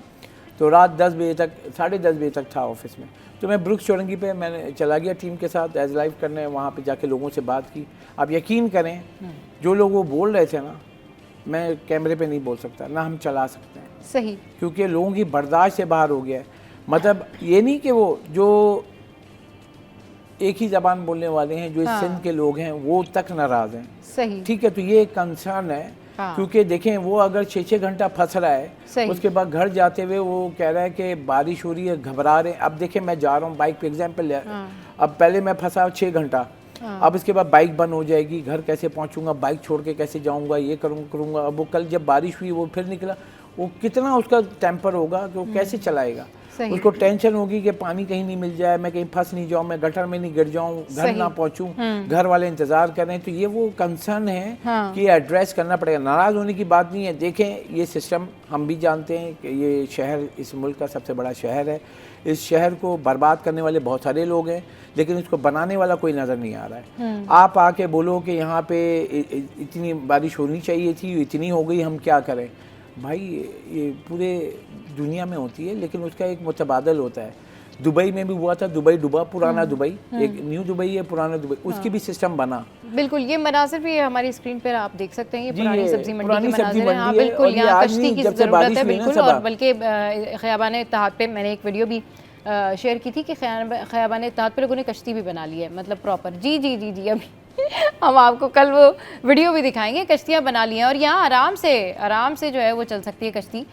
ये है जी पुरानी सब्ज़ी मंडी का हाल। ये वो मनाजिर हैं इस मेगा सिटी के, इस डेवलप सिटी के ये मनाजिर हैं जहाँ पे कहा जाता है कि लोग दूसरे शहरों से यहाँ जॉब करने के लिए कमाने आते हैं। ये वो शहर है जो दूसरों को भी कमा के देता है और ये वो शहर है जो सबसे ज़्यादा रेवेन्यू जनरेट करके देता है। लेकिन इस शहर के लिए अगर कोई इंफ्रास्ट्रक्चर आप बिल्ड नहीं कर सकते तो कोई प्लानिंग ही कर लें। You know, planning is a blessing. अगर आप प्लानिंग कर लेंगे ना तो ही बहुत बेहतर चीज़ें हो जाएंगी। बहुत शुक्रिया अशरफ भाई, बहुत शुक्रिया खुर्शीद भाई, आप लोग हमारे शो पर आए। अच्छा जी, यहाँ वक्त हुआ है ब्रेक का। हेडलाइंस ब्रेक के बाद वापस आएंगे और फिर करेंगे ढेर सारी बातें मुख्तलिफ मौज़ूआत।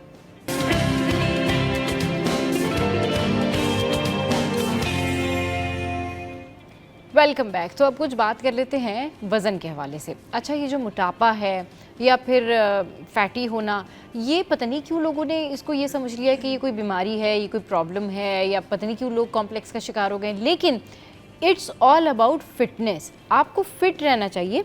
लोग जो मोटे लोगों को कहते हैं वो तो मोटा है, वो तो बहुत ज़्यादा मोटा लग रहा है, ये सारा ये कुछ है, बॉडी शेमिंग नहीं करनी चाहिए। बात करनी चाहिए इस इशू पर कि जी आप फिट कैसे रह सकते हैं। और जब आप फिट होंगे तो डेफिनेटली जो आपका एक्स्ट्रा फैट है वो आपको बर्न करना पड़ेगा। तो इस तरह से जो मोटापे वाले एक टर्म है ना, वो भी आपका जो है वो मैटर सॉल्व हो जाएगा कि अब मोटापा नहीं रहेगा। लेकिन इस हवाले से बहुत सारी एक्सरसाइजेस भी होती हैं। लोग जिम जाते हैं, पता नहीं कौन कौन सी डाइट करते हैं, कीटो डाइट करते हैं। और इंटरनेट पर अगर आप सर्च करें गूगल पे या फिर आप इंस्टाग्राम पे देखें तो आप थक जाएंगे, लेकिन आपको समझ नहीं आएगी कि कौन सी डाइट करनी है, क्योंकि इतनी सारी एडवाइजेज़ हैं ये वज़न कम करने की कि इंसान का दिमाग ना अजीब सा हो जाता है कि इतनी सारे टोटके या इतनी सारी रेमेडीज़ या इतनी सारी एक्सरसाइजेज़ कैसे करें और कौन सी वाली जो है सूट करेगी, किसको सूट करेगी।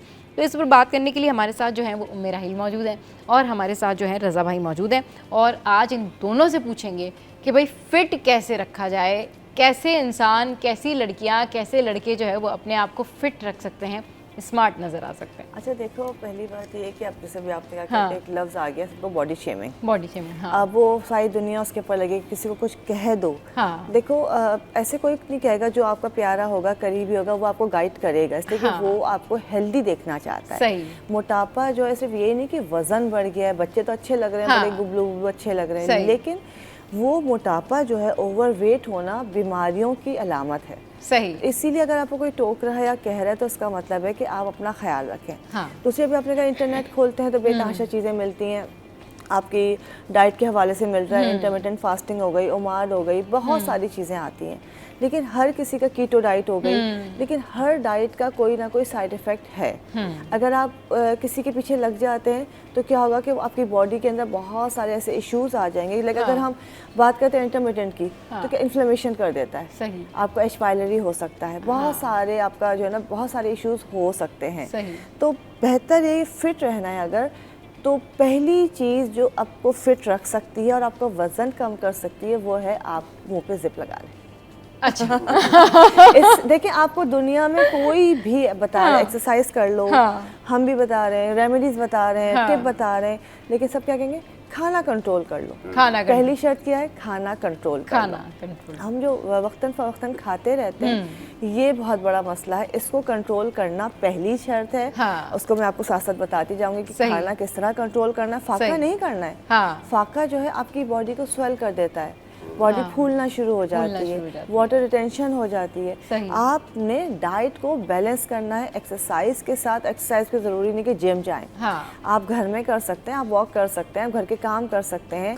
और सबसे मेन जो चीज़ है खाने के टाइमिंग्स, खाने के इंटरमिटेंट फास्टिंग पे हम लोग बड़ा जोर देते हैं, बड़ा खुश होकर करते हैं। हम रोज़ा क्यों नहीं रख लेते? हाँ सही बात है। हफ्ते में 2 रोजे रख लें, 2 रोजे रख लें, सही बात है। निफली रोजे रखे जा सकते हैं, सवाब भी है आपका, आपकी पूरी बॉडी डिटॉक्स भी हो जाएगी, आपकी बॉडी के अंदर एक्स्ट्रा फैट भी जमा नहीं होगा, और आप देखेंगे बड़ा हेल्दी वे में वेट भी कम हो रहा है। सही, हाँ बिल्कुल, ये करना है, ये करना चाहिए। चलिए जी, रज़ा भाई हमारे साथ मौजूद है। रज़ा भाई ज़रा बताएं कि मोटापा जो है वो कैसे कम किया जा सकता है? अच्छा, एक तो ये है कि मोटापा जो है, जिस तरह डॉक्टर साहब फरमा रही हैं, माइनस कैलोरीज जो फार्मूला है सबसे बेहतर यही है दुनिया में। अच्छा। और यही कामयाब फार्मूला है कि आप ने जितनी कैलोरीज हैं आप उनको ज़रा माइनस करेंगे। जो फैट डिपॉजिट बैंक है ना आपका, वो आपका गट है, पेट है। बिल्कुल सही। इसको हम बोलेंगे फैट डिपॉजिट बैंक। जब बहुत ज़्यादा फैट जमा हो जाता है तो हमारा लीवर फैटी हो जाता है। सही। ठीक है। अब उसका बेहतरीन हल यही होता है कि रोज़े रखे जाएं, कैलोरीज को माइनस किया जाए। हाँ, ये नहीं कि फाका करें, सही, खाने का मूड चेंज कर दें, सही, खाने का तरीक़ाकार जो है उसको चेंज करें। दूसरी बात ये कि मोटापा जो है वो एक स्यापा तो है, लेकिन मोटापा हर तरह का मोटापा एक ही टोटका हर तरह के मोटापे पे काम नहीं करता। सही। असल में हम जब नेट सोशल मीडिया खोलते हैं तो यहाँ हमें पता चलता है जी मोटापा 20 दिन में ख़त्म, मोटापा 1 महीने में ख़त्म, मोटापा 15 दिन में ख़त्म। ऐसा नहीं है, ऐसा नहीं। असल में देखें, ख़वातीन में, फीमेल में हार्मोनल इश्यूज़ की वजह से मोटापा आता है, हाइपोथायराइड की वजह से मोटापा आता है, थायराइड की वजह से मोटापा आता है, फैटी लीवर की वजह से आता है, और शुगर और कोलेस्ट्रॉल के जो मरीज़ हैं उनके अंदर जो मोटापा है वो अलग है। तो सब मोटापों का जो इलाज है ना वो अलग अलग है, हाँ, सही। एक ही डंडे से, एक ही टोटके से सबको आप नहीं चला सकते। सही, ठीक है ना। तो ये है। दूसरा ये है कि जी मॉडर्न कल्चर है हमारा, हमने खाना पीना है, सो जाना है, ऑफिस जाएंगे वहाँ ऐसी है, घर में बैठेंगे तो ऐसी है, गाड़ी में भी ऐसी है, इसीलिए सेहत की ऐसी की तैसी है। और देखें, एक लेबर काम कर रहा होता है, एक मजदूर बंदा जो ठेला चलाने वाला है, काम करने वाला मजदूर बंदा है, 3 दफ़ा रोटी खाता है वो, और उसका वो कैलोरीज बर्न करता है, कैलोरीज बर्न करता है उसका उसके फेट में, यानी उसके बॉडी फिगर में और उस बंदे के बॉडी फिगर में जो ऑफिस वर्क करता है, दोनों में बहुत फ़र्क है। दोनों में फ़र्क है, सही। वो 6 रोटियां हजम कर लेगा, इससे 3 हजम नहीं होंगी।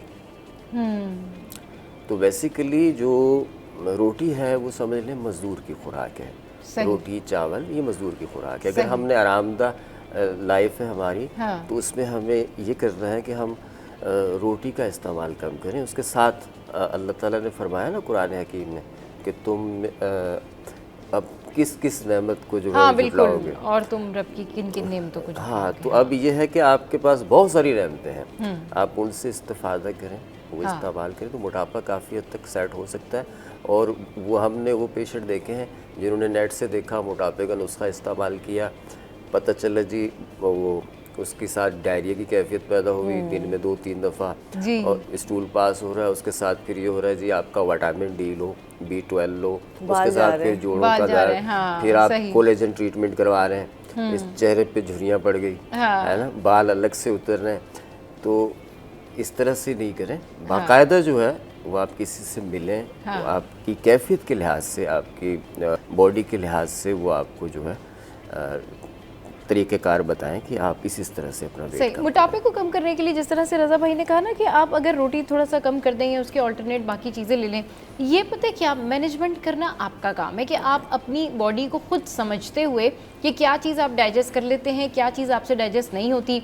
अगर आपको लगता है कि आप सिर्फ बिस्किट खा के या चॉकलेट खा के एनर्जेटिक रहते हैं और 2-4 घंटे आपके गुजर जाते हैं, तो आप उस तरह कर लें, यानी ऑल्टरनेट आप कोई डाइट कर सकते हैं, लेकिन अगर आप बाकी डाइट कर रहे हैं तो फिर चॉकलेट ना खाइएगा। मैंने अपनी आप को निकाल दी है। सब खा सकते हैं। हाँ, ये मैं करती हूँ कि भाई अगर मुझे नहीं दिल कर रहा खाना खाने का तो मैं एक चॉकलेट ले लूंगी, कैलोरीज काउंट वो काउंट हो गया, उससे क्या होगा कि मुझे एनर्जी भी रहेगी और मेरा वो जो 2-4 घंटे हैं वो गुजर जाएंगे।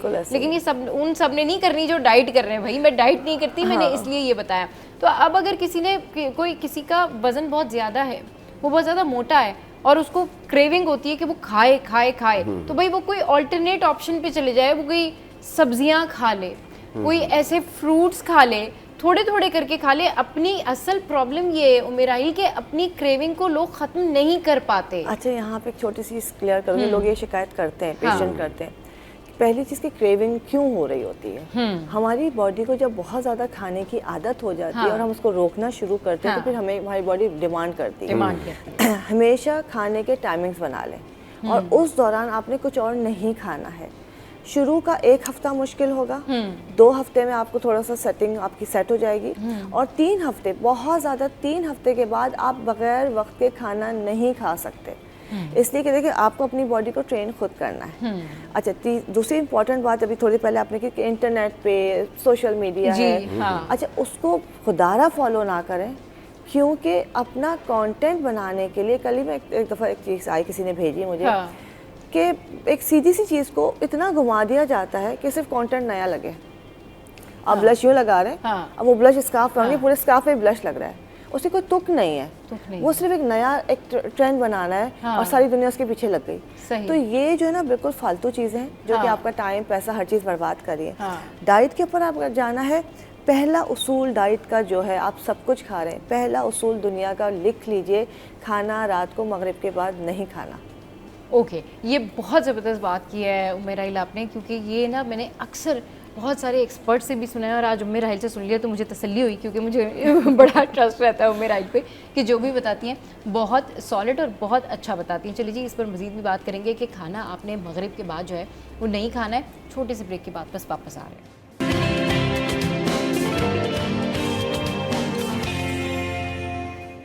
Welcome back. तो भाई उमेराइल हमारे साथ है, रज़ा भाई हमारे साथ हैं और बात करें हम कि वज़न कैसे कम किया जाए। तो उमेराइल, आप हमें कुछ बताएंगी भी कि किस तरीके से वज़न कम हो जाए थ्रू योर रेमेडी, कि क्या करना चाहिए? देखिए बहुत सारी चीज़ें होती हैं सबा, और बेतहाशा लोग जो है, आप हर कोई स्क्रॉल कर रहा है, कुछ ना कुछ निकल रहा है जी। लेकिन पहले अपनी हेल्थ कंडीशन देखें, उसके बाद कोई भी रेमेडी इस्तेमाल करें, घर का टोटका इस्तेमाल करें, कहवा पी सकते हैं, उससे कोई नुकसान नहीं है अगर आप उसको ओवर डोज नहीं करते हैं। राइट, ठीक है, सही। खाने का मैंने कहा शाम को खाना 7 बजे, बहुत मगरिब के वक्त खाना खत्म कर देना। मगरिब 7:30 बजे हो रही है, मगरिब के साथ आपने खाना खा लेना है, क्योंकि आपकी बॉडी का क्लॉक अल्लाह ताला ने ऐसा ही बनाया है। और उसके बाद जो खाना खा रहे हैं वो आपका डाइजेस्ट नहीं हो रहा, डिपॉजिट हो रहा है, तो वो वेट बढ़ाता है। अच्छा, ओकेजनली आप सब कुछ कर सकते हैं। दूसरी चीज़, आपका क्रेविंग बहुत होती है। सही। पहले आपको अपनी बॉडी को तैयार करना है। आप बच्चे की से ट्रेनिंग करते हैं। आसान चीज़ क्रेविंग कंट्रोल करने के लिए मैं बताऊं, आपके घर में चिया सीड्स होने चाहिए। सही। कॉफ़ी है, ग्रीन टी है, चाय है। अब जो लोग सुबह 11 बजे उठ रहे हैं, 12 बजे उठ रहे हैं, तो वो तो रात का खाना देर से ही खाएंगे, मतलब नाश्ता ही उनका तो दिन में 3 या 2 बजे तक। 12 बजे नाश्ता कर रहे हैं, 4-5 बजे कुछ खाया हल्का फुल्का, 7 बजे तक खाना खाया, डेट्स इट। स्किप कोई मील नहीं करना, नहीं कोई जरूरत, जितनी भूख लग रही खा लें आप। अच्छा, देखिए आपने, लेकिन बस ये रैप अप कर लें खाना पीना मगरिब से पहले। और अगर आप बहुत ओवर वेट है तो आपको थोड़ा सा कंट्रोल करना पड़ेगा। एक के बजाय आप आधी चपाती खा लें, फ्रूट आप ज़्यादा खा लें आप। अच्छा, मगरिब के बाद अगर आपको भूख लग रही, आप चिया सीड पानी में डाल के पी लें, इसबगोल पानी में डाल के पी लें, 2 अदद कप चाय के पी लें, 1 अदद आप जैसे ग्रीन टी पी लें, लेकिन बगैर चीनी के। कुछ नट्स रख लीजिए, कुछ का मतलब कुछ है, 1 किलो नहीं खाना। अब जो लोग रात में जागते हैं या स्टडी करते हैं या कुछ न्यूज़ देख रहे होते हैं या कोई और किसी कंटेंट पे काम कर रहे होते हैं, वो रात को जाग रहे होते हैं 2, ढाई, 3 बजे तक। अब उन्होंने अपना खाना पीना जो है वो रैप अप कर लिया 7 बजे तक एंड ऑल दैट, उसके बाद उनको भूख तो लगेगी ना, मतलब 9 बजे के बाद से क्रेविंग स्टार्ट हो जाती है कि ओके देखो बॉडी को आदत है इसलिए भूख लग रही है, बॉडी को आदत है तो वो मांग रही है, तो वो बस चिया सीड्स और वो आप गर्म पानी पी लें, कुछ नट्स रख लें, देखिए ये बहुत आपको बहुत जल्दी सपोर्ट करता है। अगर किसी को बहुत ज़्यादा क्रेविंग हो रही है, नहीं कंट्रोल हो रहा है, सिंपल सफ़ेद सिरके के अंदर या एप्पल साइडर विनेगर के अंदर डिफरेंट फ्रूट्स एंड वेजिटेबल्स डाल के रख लें, ओके, एक जस्ट स्लाइस निकाल लें और वो खा लें, आपकी क्रेविंग को फ़ौरन सप्रेस कर देगा। सही। अच्छा ये जो चीज़ें हैं आपके पास ये कुछ चीज़ें ऐसी हैं जो हमारे हर घर में मौजूद होती हैं, और ये वो चीज़ें अगर हम इनको इस्तेमाल करते हैं तो हमारा वेट कंट्रोल रहता है। पहली चीज़ इसमें है मेथी दाना। अच्छा। मेथी दाने के लिए कहा जाता है कि अगर आप 1 चमचा रोजाना खा रहे हैं तो बहुत तेजी से वेट कम करता है, डायबिटीज को कंट्रोल करता है। लेकिन हर किसी के लिए मेथी दाना कड़वा होता है, खाना आसान नहीं होता। आपने सिर्फ आधा चमचा इस मौसम में रात को 1 कप पानी में भिगोया और सुबह ये पानी पी लिया, और चाहे तो ये मेथी दाना चबा के खा लें। सही। इसी तरह सुबह भिगो के शाम को खा लें, ये बहुत तेजी से वजन कम करता है, बहुत तेजी से। सही। दूसरी चीज़ रजा भाई बताएंगे यकीनन, कलौंजी बहुत अच्छी चीज़ है, मौत के सिवा हर चीज़ का इलाज है। चुटकी भर कलौंजी, देखें इसका ख्याल रखना, चुटकी ही लेनी है, जैसे 8-10 दाने मुश्किल से आते हैं, इसको भर के नहीं खाना चाहिए। तो ये आप सुबह नाश्ते से पहले ज़रा सा शहद के साथ कलौंजी खा लें। अलसी जो है इसको आप पका के रख लें, इसका पानी पीना शुरू कर दें, या अलसी चबा के दिन में 1 से 2 दफ़ा खा लें, ये भी आपकी भूख को सप्रेस करता है। सही। इन सब के अलावा मैं बताऊं सौंफ का कहवा, सौंफ, कलौंजी और अदरक का कहवा बना के पीना शुरू कर दें। ये आपकी भूख को भी कंट्रोल करेगा, आपकी ब्लोटिंग को भी ख़त्म करेगा, आपको जो गैस्ट्रिक इशू है वो भी ख़त्म होगा, और आपका वेट भी कम होना शुरू हो जाएगा। सही। इसके अलावा हम कहते हैं मसाला चाय बहुत होता है सुनने में, घर का जो पूरा गरम मसाला है उसमें आपने सौंफ भी ऐड करनी, थोड़ा सा मेथी दाना भी डालना है। ये गरम मसाले, इसमें काले मिर्च भी होगी, दालचीनी भी होगी, बड़ी इलायची भी होगी, इन सबको आपने कहवा बनाना है, और ये 1 कप सुबह 1 कप शाम को पीना शुरू करें। ये सिर्फ अल्सर के पेशेंट नहीं पिएंगे। अच्छा, सिर्फ अल्सर के जो पेशेंट हैं, गरम मसाले की चाय बता रहे हैं, और गरम मसाले की चाय आप पीना शुरू करें, आप खानों के साथ भी पिए, दिन में 2 कप से ज़्यादा नहीं पीनी, तो गरम मसाला है, और वो इंतहाई तेज़ी के साथ आपका जमा हुआ फैट निकाल देती है। अच्छा, ये तमाम चीज़ें जब भी आप करेंगे, हमेशा कोशिश कीजिए कि आपने 11 दिन किया है, 2-3 दिन का गैप किया है, सूट कर रहा है, 21 दिन किया, 21 दिन के बाद आपने लाजमी रुकना है 1 हफ्ते के लिए। ओके। आपकी बॉडी इस किसी भी चीज़ की यूज टू नहीं होनी चाहिए। ठीक। आपकी इम्यूनिटी सही है, अगर आप इम्यून हो गए तो कोई काम मतलब ये रेमेडी भी करें, लेकिन फिर थोड़ा सा गैप करें। उसके बाद जो है फिर आपने अगेन स्टार्ट करना है, और इस दौरान भी खाना थोड़ा सा कंट्रोल करना है। अच्छा भाई, जबर ही करना है, खाने पे थोड़ा सा कंट्रोल करना है, और ये थोड़ा सा कंट्रोल ना आपको बहुत सारी खुशियाँ दे सकता है, क्योंकि आपका जब वजन कम हो जाएगा फिर आपके सारे प्रॉब्लम्स ही खत्म हो जाएंगे ना। बिल्कुल। अच्छा देखिए, बहुत सी औरतें कहती हैं अजवाइन और सौंफ, इनका ज़रा जस्ट चुटकी अजवाइन की, बहुत थोड़ी सी, ज़्यादा अजवाइन नहीं इस्तेमाल करनी चाहिए, और 1/4 चमचा जो है आपने ये सौंफ ले ली, इसको गर्म पानी में डाल के रख लिया, और ये पानी पूरा दिन आप पीते रहें, इसमें आप पुदीना भी डाल सकते हैं। खाने के साथ आपने यही पानी पीना है, ये भी बहुत तेज़ी के साथ वज़न कम करता है, खासकर उन लोगों के लिए जिनको शिकायत होती है कि वज़न कम नहीं हो रहा। अच्छा, बच्चियाँ शिकायत करती है कि जी अगर हम कुछ करेंगे तो हमारी कमर में दर्द हो रहा है, ये हो रहा है, कुछ भी नहीं होता है। अच्छा, क्यों नहीं होता? क्योंकि आप अपना नॉर्मल डाइट ले रहे हैं, कंट्रोल कर रहे हैं। आप एक की जगह आधी रोटी खा रहे हैं, आप वीट की जगह, गंदम की जगह जो है आप बाजरा या रागी इस्तेमाल कर रहे हैं, आपने आटा चेंज कर दिया है। सही। ठीक है, इससे कि वीट वजन बढ़ाता है, वीट वजन, तो उसको आपने किस तरह से करना है। हाँ, लेकिन अगर बैलेंस करके खा रहे हैं तो वीट भी नुकसान नहीं पहुंचाएगी। बाजरे की रोटी खा ली, जौ की खा ली, ये सब करना शुरू कर दें तो आपको खुद अंदाजा होगा कि वजन बहुत तेजी से कंट्रोल हो रहा है। सब्जियों का इस्तेमाल ज़्यादा करें, फ्रूट्स इस्तेमाल ज़्यादा करें, लेकिन ओवर कुक ना करें। बिल्कुल सही कह रही है कि सब्जियों का, फ्रूट का इस्तेमाल ज़्यादा करें, पानी बैलेंस तरीके से पिएं, और ये जो रेमेडीज़ हैं ये ज़रूर आप करें तो डेफिनेटली आपका वज़न कम हो जाएगा। रज़ा भाई, यूजुअली क्या होता है कि वज़न कम करने का लोगों को एक ही तरीका आता है, जैसे कि बताया भी उम्र आइल ने कि वो खाना पीना छोड़ देते हैं। उससे क्या होता है, समहाउ किसी का वज़न कम हो भी जाता है, लेकिन इतना ड्रास्टिक चेंज होता है कि उनका मुंह बिल्कुल पतला हो जाता है, स्किन उनकी लटकने लग जाती है। मतलब एक ऐसी डाइट कर लेते हैं वो जाने अनजाने में कि वो बिल्कुल एज्ड लगते हैं, और ऐसा लगता है जैसे कि पता नहीं इनको कोई कितनी बड़ी बीमारी है। हाँ, बेबी बाबा लगने लगता है। जी बिल्कुल सही कह रहे हैं। तो ये क्यों होता है और इससे बेहतर क्या ऑप्शन अच्छा है? इससे बेहतर ये देखिए, मोटापा जो है ना मेटाबॉलिक डिजीज है, डिसऑर्डर डिजीज है। इसमें हमने ये करना है, मेटाबॉलिज्म को हाई करना है, ठीक है। दूसरी थ्योरी ये है कि आपने मेटाबॉलिज्म जब आपका हाई होगा तो ऑटोमेटिकली आपका वेट जो है वो नहीं बढ़ेगा। एक चीज़ तो ये। दूसरा ये है कि आपने देखा होगा मोटापा, फितरतन देखा होगा मोटापे में काफ़ी सारे लोग जो है या तो उनको गुस्सा ज़्यादा था या सुस्ती बहुत ज़्यादा होती है। तो हमने ये करना है कि जो भूख है उसको कंट्रोल करना है, मेटाबॉलिज्म को हाई करना है। तो उसके लिए बेहतरीन चीज़ ये है कि आप जैसे कि लौंग है, 30 ग्राम के करीब लौंग ले लें, घर में ही होते हैं, और सब्ज़ पत्ती ये ले लें 50 ग्राम के करीब। अच्छा, काली पत्ती जो भी घर में इस्तेमाल होती है 50 ग्राम के करीब वो ले लें। अज़हर मक्की बाज़ार से मिल जाती है, 100 ग्राम के करीब ये ले लें। अच्छा, ये सारी चीज़ें जो है मोटी मोटी ग्राइंड करके ये रखें, और इसमें कॉफ़ी सीड जो है 30 ग्राम वो शामिल कर लें। अच्छा, अब ये होगा कि आप जितना मर्जी जोर लगा लें खाने के लिए, आपसे नहीं खाया जाएगा।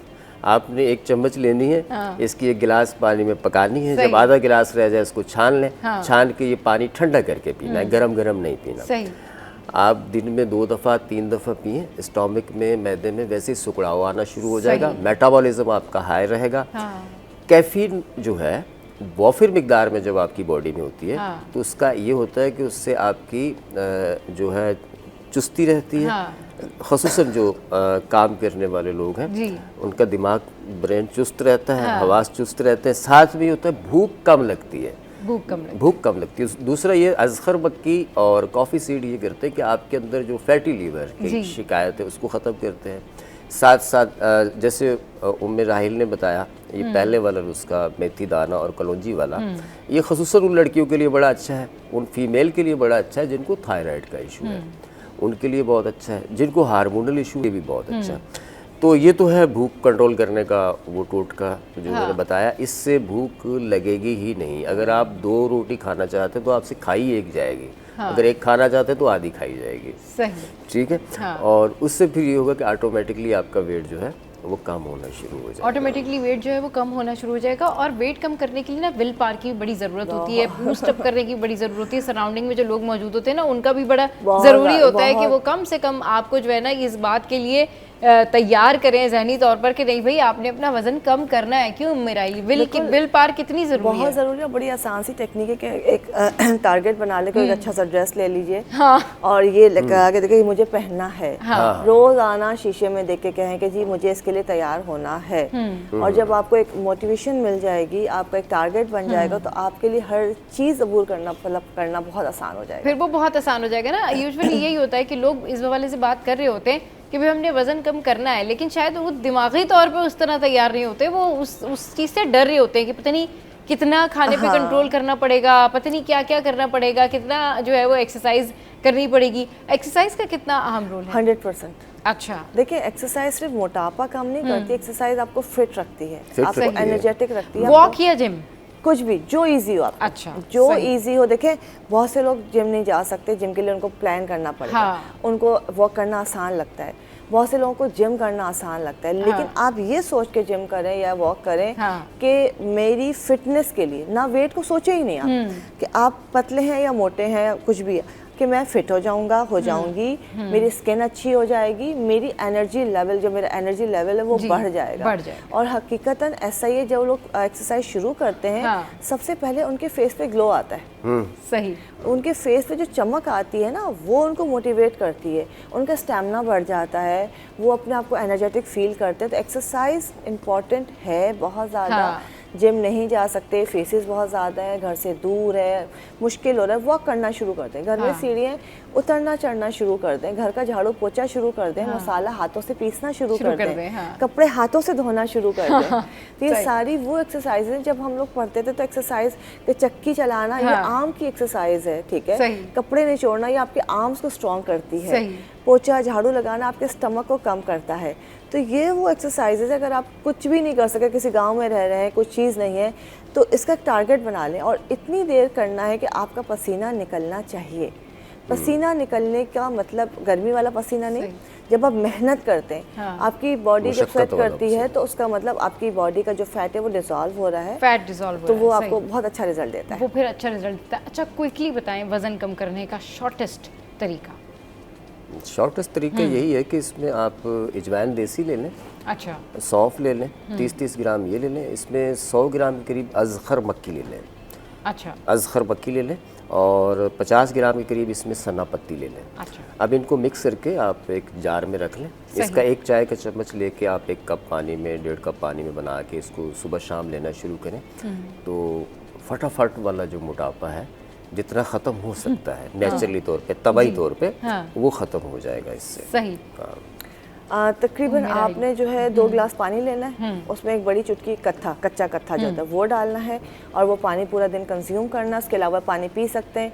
ये आपने जो है तकरीबन 8 दिन करना है। 8 दिन के बाद गैप करना बहुत ज़रूरी है, वज़न बहुत तेज़ी से कम होता है। चलिए जी, बहुत शुक्रिया। उम्मेद आइल और रज़ा भाई हमारे शो पे आए और हमने आपको जो है ना वो सारे प्रोसेस बताए हैं जिससे आपका वज़न कम हो सकता है। ज़रूर ये रेमेडीज़ घर पे ट्राई कीजिएगा और हमें कॉल करके ज़रूर बताइएगा कि भाई आपको कितना फ़ायदा हुआ। बहुत शुक्रिया उम्मेद आइल, बहुत शुक्रिया रज़ा भाई। शो में यहाँ वक्त हुआ एक ब्रेक का। ब्रेक के बाद वापस आएंगे तो फिर एक और टॉपिक पर गुफ्तगू करेंगे। Stay with us.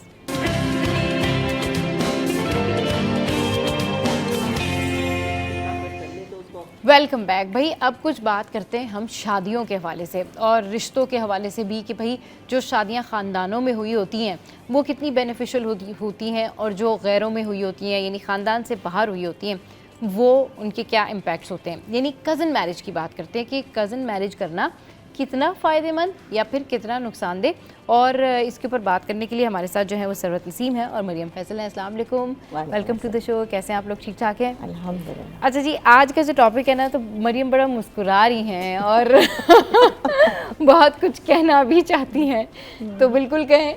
ये बताएं कि आप क्या समझती हैं कज़न मैरिज के क्या फ़ायदे हैं, क्या नुकसानात हैं? फ़ायदे तो मेरे ख्याल से पहले वक्तों में ये था कि वो कहते थे कि घर की लड़की घर में रह जाए, हाँ, जायदाद वो जो भी ज़मीनें हैं वो घर में रह जाए, इस तरह की बातें होती थी। लेकिन अब हालात डिफरेंट हैं। हाँ, अब we think about medical issues also, क्योंकि अब जितना ज़्यादा क्लोज और फर्स्ट कज़न सेकंड कज़न से शादियाँ होती हैं, बीमारियाँ ज़्यादा हो गई हैं। अब तो आपको पता है निकाहनामा में भी लिखा हुआ है कि अब ब्लड टेस्ट पहले कराएं, हाँ, थैलेसीमिया का जो प्रॉब्लम है, हाँ, तो वो इसलिए है ना कि जितना, और फिर जो अब नॉर्मल बच्चे पैदा होते हैं, हाँ, वो भी एक वजूहात है इसकी। सो पहले तो हम इस बात को समझते नहीं थे, अब अल्हम्दुलिल्लाह लोग समझने लगे। लेकिन स्टिल ऐसे जो घराने हैं जो अभी भी कहते हैं कि जी लड़की घर में बैठ जाए, बाहर नहीं करेंगे खानदान से शादी, तो उसमें भी ये इश्यूज हैं कि भाई आप लेंस चेंज करें एंड ट्राई टू थिंक कि आप किस बारे में और कौन से ज़माने के बारे में बात कर रहे हैं। Is it really worth it? बिल्कुल सोचना ज़रूरी है। सही। सरवत आप? जी मेरे ख्याल में थोड़ा सा जो जिस वजह से मना किया जाता है उसको उसके ऊपर ज़रूर गौर करना चाहिए। जैसे थैलेसीमिया की एग्जांपल हुई यहाँ पे बात, तो थैलेसीमिया में वही जब जेनेटिक आप स्टडीज़ देखेंगे ना, तो जो अगर आपके 2 माइनर आपके इम्प्रिंट में डीएनए में होगी कोई चीज़ ऐसी, तो वो ज़्यादा चांसेस हो जाएंगे कि वो अगली जनरेशन में मेजर हो जाएगा वो डिजीज़ या वो प्रॉब्लम। तो उसकी वजह से हमें ये देखना चाहिए। तो अब जैसे बहुत सारे फैक्टर्स हैं। अब देखिए जैसे मैंने जो स्टेटिस्टिक्स इसके पढ़े कि दुनिया में आप किसी से भी शादी करेंगे ना तो 2% चांसेस आर दैट कि कोई ऐसी चीज़ हो जाएगी, और कज़न मैरिज में वो बढ़ के 5% हो जाता है, नॉट 20 और 30। तो थोड़ा सा फर्क है, लेकिन अब इसमें हाँ और ना में थोड़ा सा ये सारे ना हमें वे करने की जरूरत है। देखिए जब एक कोई ज़ाहिर बचपन से प्लान करके तो नहीं आता मैं अपने कज़न से शादी करूँगा, कोई वजह हो जाती है कि you know either you like the person या आपका कोई प्रपोजल आ गया, कोई वजह होती है जिसके बाद अब आप सोचने बैठते हैं। तो ये फैक्टर्स भी ज़रूर सोचने चाहिए कि क्या आपकी फैमिली में पीछे कोई बीमारी चल रही है जिसके चांसेस आपकी अगली जनरेशन में बढ़ जाएंगे आने के, तो आप फिर इस रीज़न पे मना कर दें। या फिर अगर आपको लगता है कि वो सेम जीन पूल में बहुत सारे ऐसे फैक्टर्स हैं कि जिसकी वजह से कोई प्रॉब्लम आ सकती है अगली जनरेशन में, या हमें कोई प्रॉब्लम हो सकती है, तो उन चीज़ों को ज़रूर कंसिडर करना चाहिए। सही। जिस वक्त मेडिकली जो इश्यूज होते हैं तो उस हवाले से ज़रूर कंसिडर करना चाहिए। जो 2 लोग आपस में शादी कर रहे हैं वो अपना जो है वो टेस्ट करा लें। और सिर्फ ये नहीं कि कोई पर्टिकुलर टेस्ट करा लें भाई, वो अपने सारे जो है ना वो टेस्ट करा लें, वो अपना CBC भी करा लें, अपने हाँ बिल्कुल LFTs करा लें, अपने हेपेटाइटिस के भी वो टेस्ट करा लें, और साथ साथ अपनी जो मेंटल कंपैटिबिलिटी है ना मेंटल कंपैटिबिलिटी उसका भी टेस्ट करा लें। और हाँ और किसी ऐसे शख्स के पास ज़रूर जाके बैठे दो लोग कि भाई उनकी कंपैटिबिलिटी लोग देख के बताएं कि भाई आपकी कंपैटिबिलिटी है या नहीं है, बन सकती है नहीं बन सकती है, कि बाद में जो है वो आप किसी मैरिज काउंसलर के पास बैठे हुए हों या बाद में जो है वो आप उस हवाले से बात कर रहे हो। चले जी ये तो हो गए कि मेडिकल इम्पैक्ट्स देख लेने चाहिए। कज़न मैरिज में ये चीज़ें जो हैं वो थोड़ी सी ज़्यादा हो जाती हैं, लेकिन अब बात करते हैं इसके एक्चुअल में जो सोसाइटी में लोगों के ऊपर जो इम्पैक्ट पड़ता है कज़न मैरिज का, उसका फ़ायदा क्या है, उसका नुकसान क्या है। अब एक लड़की अपनी खाला के घर में शादी करके गई है, उसने बचपन से अपने कज़न्स को देखा हुआ है और वो खाला की आदत को भी जानती है और वो खालू की आदत को भी जानती है और उसे सब कुछ पता भी है। उसको ना कुछ सीखने की ज़रूरत है ना कुछ सिखाने की ज़रूरत है, और खाला को भी पता है। तो या तो बड़ी प्यार मोहब्बत से ज़िंदगी गुजर जाएगी या फिर पूरे पास्ट के जो एक्सपीरियंसेस हैं वो एक दूसरे को टॉन्ट मारते हुए या बताते हुए गुजर जाएंगे कि आपके यहाँ ऐसा होता था, उसके यहाँ ऐसा होता था, तो आपके यहाँ ऐसा होता है। जी जैसे सरवत ने कहा ना कि हर चीज़ को समझ लेना चाहिए, ये बात बिल्कुल ठीक है, लेकिन फिर वही वाली बात जैसे आपने कहा कि when you get married things change. वो जो कज़न था वो आपका शौहर हो जाता है या आपकी बीवी हो जाती है, तो चीज़ें बदल जाती हैं, आपके सोच बदल जाती है, आपका कोड ऑफ कंडक्ट बदल जाता है। अब ऐसा थोड़ी हो सकता है कि आप जिस कज़न से आपने शादी की और शादी से पहले वो कज़न आपके साथ में है या वो घर में है या आपकी उससे बातचीत है, तो जो है वो आप उसको छेड़ते हुए चले गए या आप उसको ऐसे ऊपर से थप्पड़ मारते हुए चले गए या आपने कोई मजाक कर लिया, बाद में तो ही इज योर हस्बैंड, तो फिर तो अब तो चीजें चेंज हो गई। अब अगर एक भी चेंज नहीं हुआ तो उसकी प्रॉब्लम हो जाएगी, वो तो कहेगा नहीं। फिर वो वाली बात है ना, वो जो खाला मामू फिर वो जो सास ससुर बन जाते हैं जिनके बच्चे में या फुफियों में शादियां होती हैं, फिर वो सास ससुर की तरह बिहेव करना शुरू कर देते हैं ना, वो फिर वो खाला या फुप्पी नहीं रहती या वो मामू नहीं रहते, वो एकदम से जो मेंटालिटी चेंज हो जाती है। That is the thing which you need to understand कि why।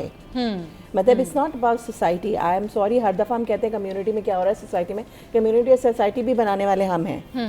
तो जो नॉर्म्स बना रहे हैं, जो भी बना रहे हैं, वो हम ही से बन रहा है। तो we need to think on a larger scale। We need to change the lenses कि भाई अगर वो आप उस बच्ची को लेके ही आ रहे हैं, आपको बहुत पसंद थी या वो बच्चा आपको बहुत पसंद था, तो all of a sudden why would you change this कि वो शादी हो गई तो अब उससे तवक्को बढ़ गए कि अब तुम पहले ऐसी थी अब ऐसे ना किया करो।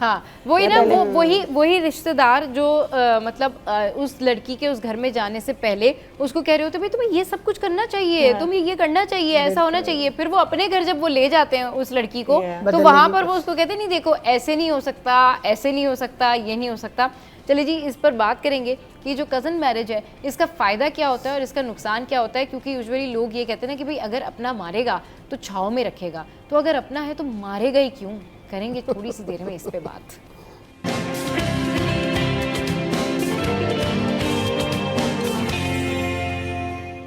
Welcome back. तो भाई जो लोग घरों में रिश्ते करते हैं, लोग ये कहते हैं कि भाई अपनों में रिश्ते कर लो, जायदाद भी घर में ही रहेगी और फिर अगर मारेंगे तो छाँव में भी रखेंगे।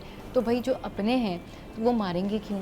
और जहाँ तक जायदाद का ताल्लुक है तो वो तो डेफिनेटली जिसकी होती है वो तो अगर आपकी लड़की या आपका लड़का किसी से भी शादी करेगा तो जायदाद किसी एक के नाम तो रहेगी। तो उसमें ये कौन सा कॉन्सेप्ट है कि जी अगर आप फैमिली में शादी करेंगे तो जायदाद फैमिली में रहेगी, वो तो जो वारिस है उसकी रहेगी, वो किसी से भी शादी करे।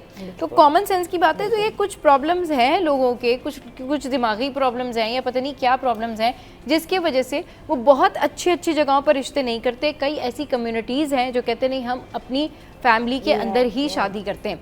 लेकिन अब अगर चले खाला से निकल के बाद मामू पे चले जाती है या फुप्पो पे चले जाती है, किसी और पर भी चले जाती है, तो इन रिश्तों में ज़्यादातर कमी देखा गया है कि झगड़े ना हो। झगड़े होते हैं और बहुत ज़्यादा होते हैं। उसकी क्या रीज़न देखती हैं? बहुत ज़्यादा जानते हैं लोग एक दूसरे को। जी सर। अच्छा जी, बिल्कुल बहुत ज़्यादा भी जानते हैं। अक्सर जानने में ये होता है कि जब झगड़ा होता है तो उसके नेचर चेंज हो जाती है, बिकॉज यू नो दूसरे की वीकनेसेस भी आपको पता होती हैं, तो वो उसमें ज़्यादा ज़ाहिर है उसका जो नेचर है झगड़े का वो चेंज हो जाता है और एक दूसरे के ऊपर ज़ाहिर टॉन्टिंग ज़्यादा हो जाती है, ज़्यादा जानना भी अच्छी बात है। लेकिन ये है कि इसमें अगर हम वही बात है कि थोड़ा सा अगर स्टेटिस्टिक्स देखें तो झगड़े तो देखें गैरों में भी हो जाते हैं, तो रीज़न हमें असल में जब शादी करें तो रीजंस ये देखने चाहिए कि जैसे अब लोग ये करते हैं ना कि आप ये ना देखें कि पैसा कितना, आप ये देखें कि कितने शरीफ लोग हैं या वो कॉन्फ्लिक्ट को कैसे मैनेज करते हैं, या देखिए जिंदगी में मसले तो आएंगे ना, ऐसा आप प्रीएम्प्ट कैसे कर सकते हैं कि एक हस्बैंड वाइफ में इशू नहीं होगा या दो फैमिलीज में कोई प्रॉब्लम नहीं आएगी या कोई डिफरेंसेस नहीं होंगे। आप देखिए ना शादियों में तो ऐसे ऐसे झगड़े हो जाते हैं, आपने हमें फोन करके दावत दी, घर आके दावत नहीं दी, तो अब किसी के ज़ाहिर कार्ड नहीं दिया, तो ये अब ये होता है कि कोई फैमिली के नॉर्म्स कुछ और हैं, कोई फैमिली के नॉर्म्स कुछ और हैं। घर में शादी में ये होता है कि नॉर्म्स आमतौर पे लोगों के सेम होते हैं, दे नो ईच अदर, उनको पता है कि क्या रस्म रिवाज निभाने हैं, तो उससे एक प्रीएम्प्टिव आसानी हो जाती है, थोड़ा सर्टेनिटी हो जाती है कि हमें क्या करना है। बच्चों को भी पता होता है कि हमें किस एक उस पे चलना है, रूल्स पे चलना है, तो वो थोड़ी आसानी हो सकती है। क्योंकि excess of everything is bad ना। अब जब लोग एक दूसरे को हद से ज्यादा जानते हैं, वो मदर्स जिन्होंने बचपन में खुद झगड़े किए हुए होते हैं, फिर बाद में वो अपने बच्चों की जब शादियां करी होती हैं तो डेफिनेटली वो सारा उनका जो फ्लैशबैक है ना, वो सारी बिटरनेस उस वक्त निकल रही होती है, उस वक्त आ रही होती है, वो सामने फिर उस कपल पे आती है, उस कपल पे और फिर वो जो आपने कहा ना कि रिश्ते फिर एंड होते हैं, वो अक्सर ये होता है कि वो वही वाली बैक रूट कॉज जो है ना वहीं से आता है। वो अपने दिल तो साफ करते नहीं है, वो कहते हैं चलो झगड़ा खत्म करो, बच्चों की शादी कर दो। इसमें भी प्रॉब्लम्स होते हैं। पहले तो आप अपने आप को माफ करें, दूसरे को माफ करें, फॉरगिव करें, उसके बाद भाई अब नंद भाभी ने अगर एक शादी की मतलब नंद भाभी ने अपने बच्चों की शादी की है, ठीक है, नंद का बेटा है और जो उसकी जो भाभी है उसकी बेटी है, अगर इस तरह से शादी की है और उनकी आपस में जिंदगी में कभी भी नहीं बनी, तो आप सोचें कि जब उनके बच्चों की शादी होगी तो वो आपस में तो ग्रजेस निकालेंगे कि तुम्हारी मदर ने जो है, तुम्हारी वालिदा ने हमारे साथ ये किया था, मेरी अम्मी के साथ वो किया था, मेरे अब्बू के साथ वो किया था, तो ये ग्रजेस खत्म नहीं होते। अक्सर तो रिवेंज के उससे ही लेके आते हैं कि चलो भाई इसी से पूरा निकाल लो जो भी हमारे साथ निकालेंगे। दिस इज वेरी, ये जो मेंटल हेल्थ की हम आजकल बात कर रहे हैं ना, मेंटल हेल्थ ठीक होनी चाहिए, तो वो सारी चीजों की, इसीलिए बाहर के मुल्क में तो मैरिज काउंसलिंग होती है, यहाँ पे तो नहीं होता, लेकिन this is very important to understand कि भाई आप किसी भी, चाहे वो रिश्ते घर के मतलब रिश्तेदारी में हो रही हो या बाहर हो रहे हो, दोनों में ही है कि एक इंसान का अखलाक कैसा है, एक दूसरे से बर्ताव नॉर्मल सर्कमस्टांसेस में कैसा है, और अगर वो नहीं बन रहा, चाहे वो रिलेटिव में है या बाहर है, तो फिर you should not get married at all. बिल्कुल।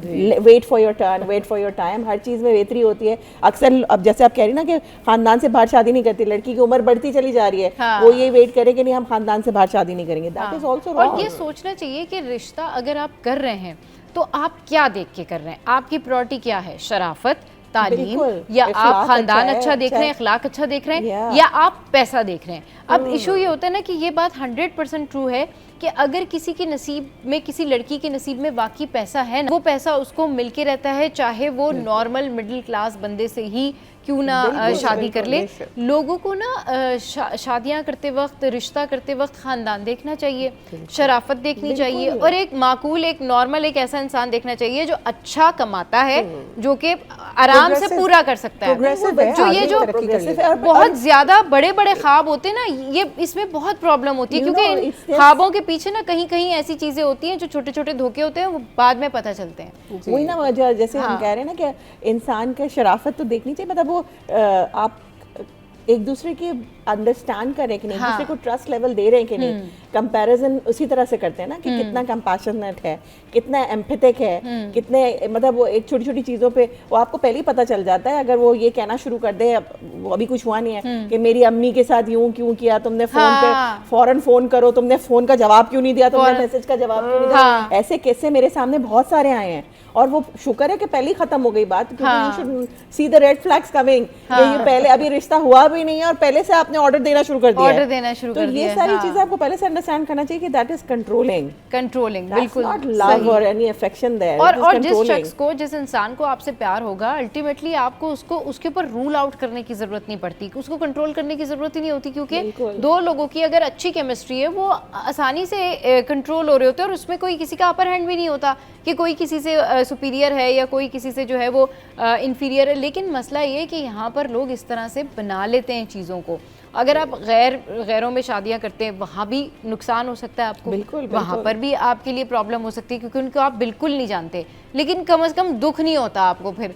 वरना सबसे ज्यादा जो दुख होता है ना वो खानदान में शादी करके और फिर वो जो झगड़े और वो जो दो खानदान अलग होते हैं आपस में, वो सबसे बड़ा डिजास्टर होता है। क्योंकि गैरों में शादी की, गैर तो अलग हो गए, लेकिन अगर आपने अपने बहन भाइयों में ही शादी की हुई है अपने बच्चों की, तो डेफिनेटली फिर वो अगर डिजास्टर होगा बाद में तो आपके बहन भाई आपसे उस वजह से सारी जिंदगी के लिए जुदा हो जाते हैं। ये भी एक प्रॉब्लम होती है। जी सरवत जी, बस यही आप जो कह रही है ना, बड़ा अच्छा आपने सम अप किया। एक्चुअली ये 2-3 चीज़ें हैं, जैसे अमेरिका में 25 स्टेट्स ऐसी हैं जहाँ पे cousin marriage is not allowed. अगर आपके सेम एंसेस्टर्स हैं तो आपको अलाउड ही नहीं है शादी करना। लेकिन कुछ स्टेट्स ऐसे भी वहाँ पे, क्योंकि डाइवर्सिटी बहुत ज़्यादा है, तो वहाँ पे कुछ स्टेट्स ऐसे भी वो कहते हैं कि आप कर तो सकते हैं लेकिन पहले आपकी जेनेटिक प्रोफाइलिंग होगी। मतलब ये जो CBC और ये वाले टेस्ट इज़ नॉट इनफ, पूरी जेनेटिक प्रोफाइलिंग होगी कि आपके कौन से आपके कौन से जीन्स रिसेसिव हैं, कौन से डोमिनेंट हैं, किसमें आगे चांसेस हैं कि दोनों के रिसेसिव हैं और आगे चांसेस हैं डोमिनेंट, तो वो आपको फिर बताएंगे। तो ऑफ कोर्स ये नहीं, उसमें फिर ये है कि वो they give you the opportunity कि आप कर सकते हैं, लेकिन यानी इतना % रिस्क बढ़ जाएगा, आप ये देख लीजिए। उसके बाद फिर आपकी जेनेटिक प्रोफाइलिंग होगी, तो क्या मैच उसमें आ रहा है आपका, तो उसके हिसाब से इन्फॉर्म्ड डिसीजन लें। तो that is something that we need to do. बिल्कुल। और ये तो अगर नॉर्मली भी आप अच्छे किसी स्पेशलिस्ट डॉक्टर के पास जाते हैं ना, तो वो डॉक्टर भी आपसे पूछते हैं जी आपको क्या प्रॉब्लम है, और आप कहते हैं जी मेरे सर में दर्द है, और फर्स्ट टाइम आप अगर उसके पास गए तो वो कहते हैं पहले आप अपनी हिस्ट्री लिखवा लें।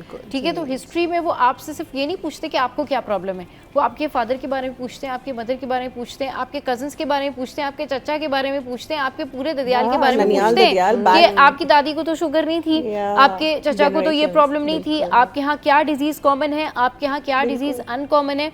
तो कभी भी अगर आप अच्छे स्पेशलिस्ट डॉक्टर के पास जा रहे होंगे ना, तो वो नॉर्मल कंडीशन में आप नॉर्मल अभी अगर अपना पहला जो विजिट करवाने गए, चेकअप करवाने गए, तो 20 मिनट की या 15 मिनट की आपकी हिस्ट्री होती है, ताकि वो उसके पास एनरोल हो जाती है। और जब भी आप कभी जाते हैं कोई भी कंप्लेन लेके, तो उसे पता होता है कि जी आपकी ये फैमिली हिस्ट्री है, ये आपकी फैमिली हिस्ट्री है कि अच्छा जी इस फैमिली हिस्ट्री में हार्ट अटैक कॉमन है, इस फैमिली हिस्ट्री में शुगर कॉमन है, कैंसर है, या फिर TB है। बहुत सारी ऐसी चीज़ें होती है ना जो आपकी फैमिली हिस्ट्री में होती है, वो आपके अंदर प्रॉब्लम नहीं है, लेकिन just because of your genes वो आपके अंदर आ जाती है। तो दैट्स वाई ये जो इस तरह की शादियां होती है ना, इसमें आपको ज़रूर अपना मेडिकल चेकअप करवा लेना चाहिए। और सिर्फ यही नहीं कि आप जो है वो माइनर और उस लिहाज से करवाएं, आप कंप्लीटली जो है वो करवा लेना चाहिए। तो ये एक इशू है। चलिए जी, बहुत शुक्रिया मरियम और सरवत हमारे शो पर आए, और जिस तरीके से आज हमने ये बात की, तो आई होप कि ये जो कज़न मैरिज है इसके हवाले से हमने जो भी आज आपके साथ में डिस्कशन की, ये ज़रूर इसका फीडबैक जो है वो आप हमारी सोशल साइट पर देंगे। तो आप ऐसे ही हंसते रहिए और मुस्कुराते रहिए, और जहाँ रहिए सेफ़ रहिए, और गैर ज़रूरी घरों से बाहर बिल्कुल ना निकलें। Keep watching City eight.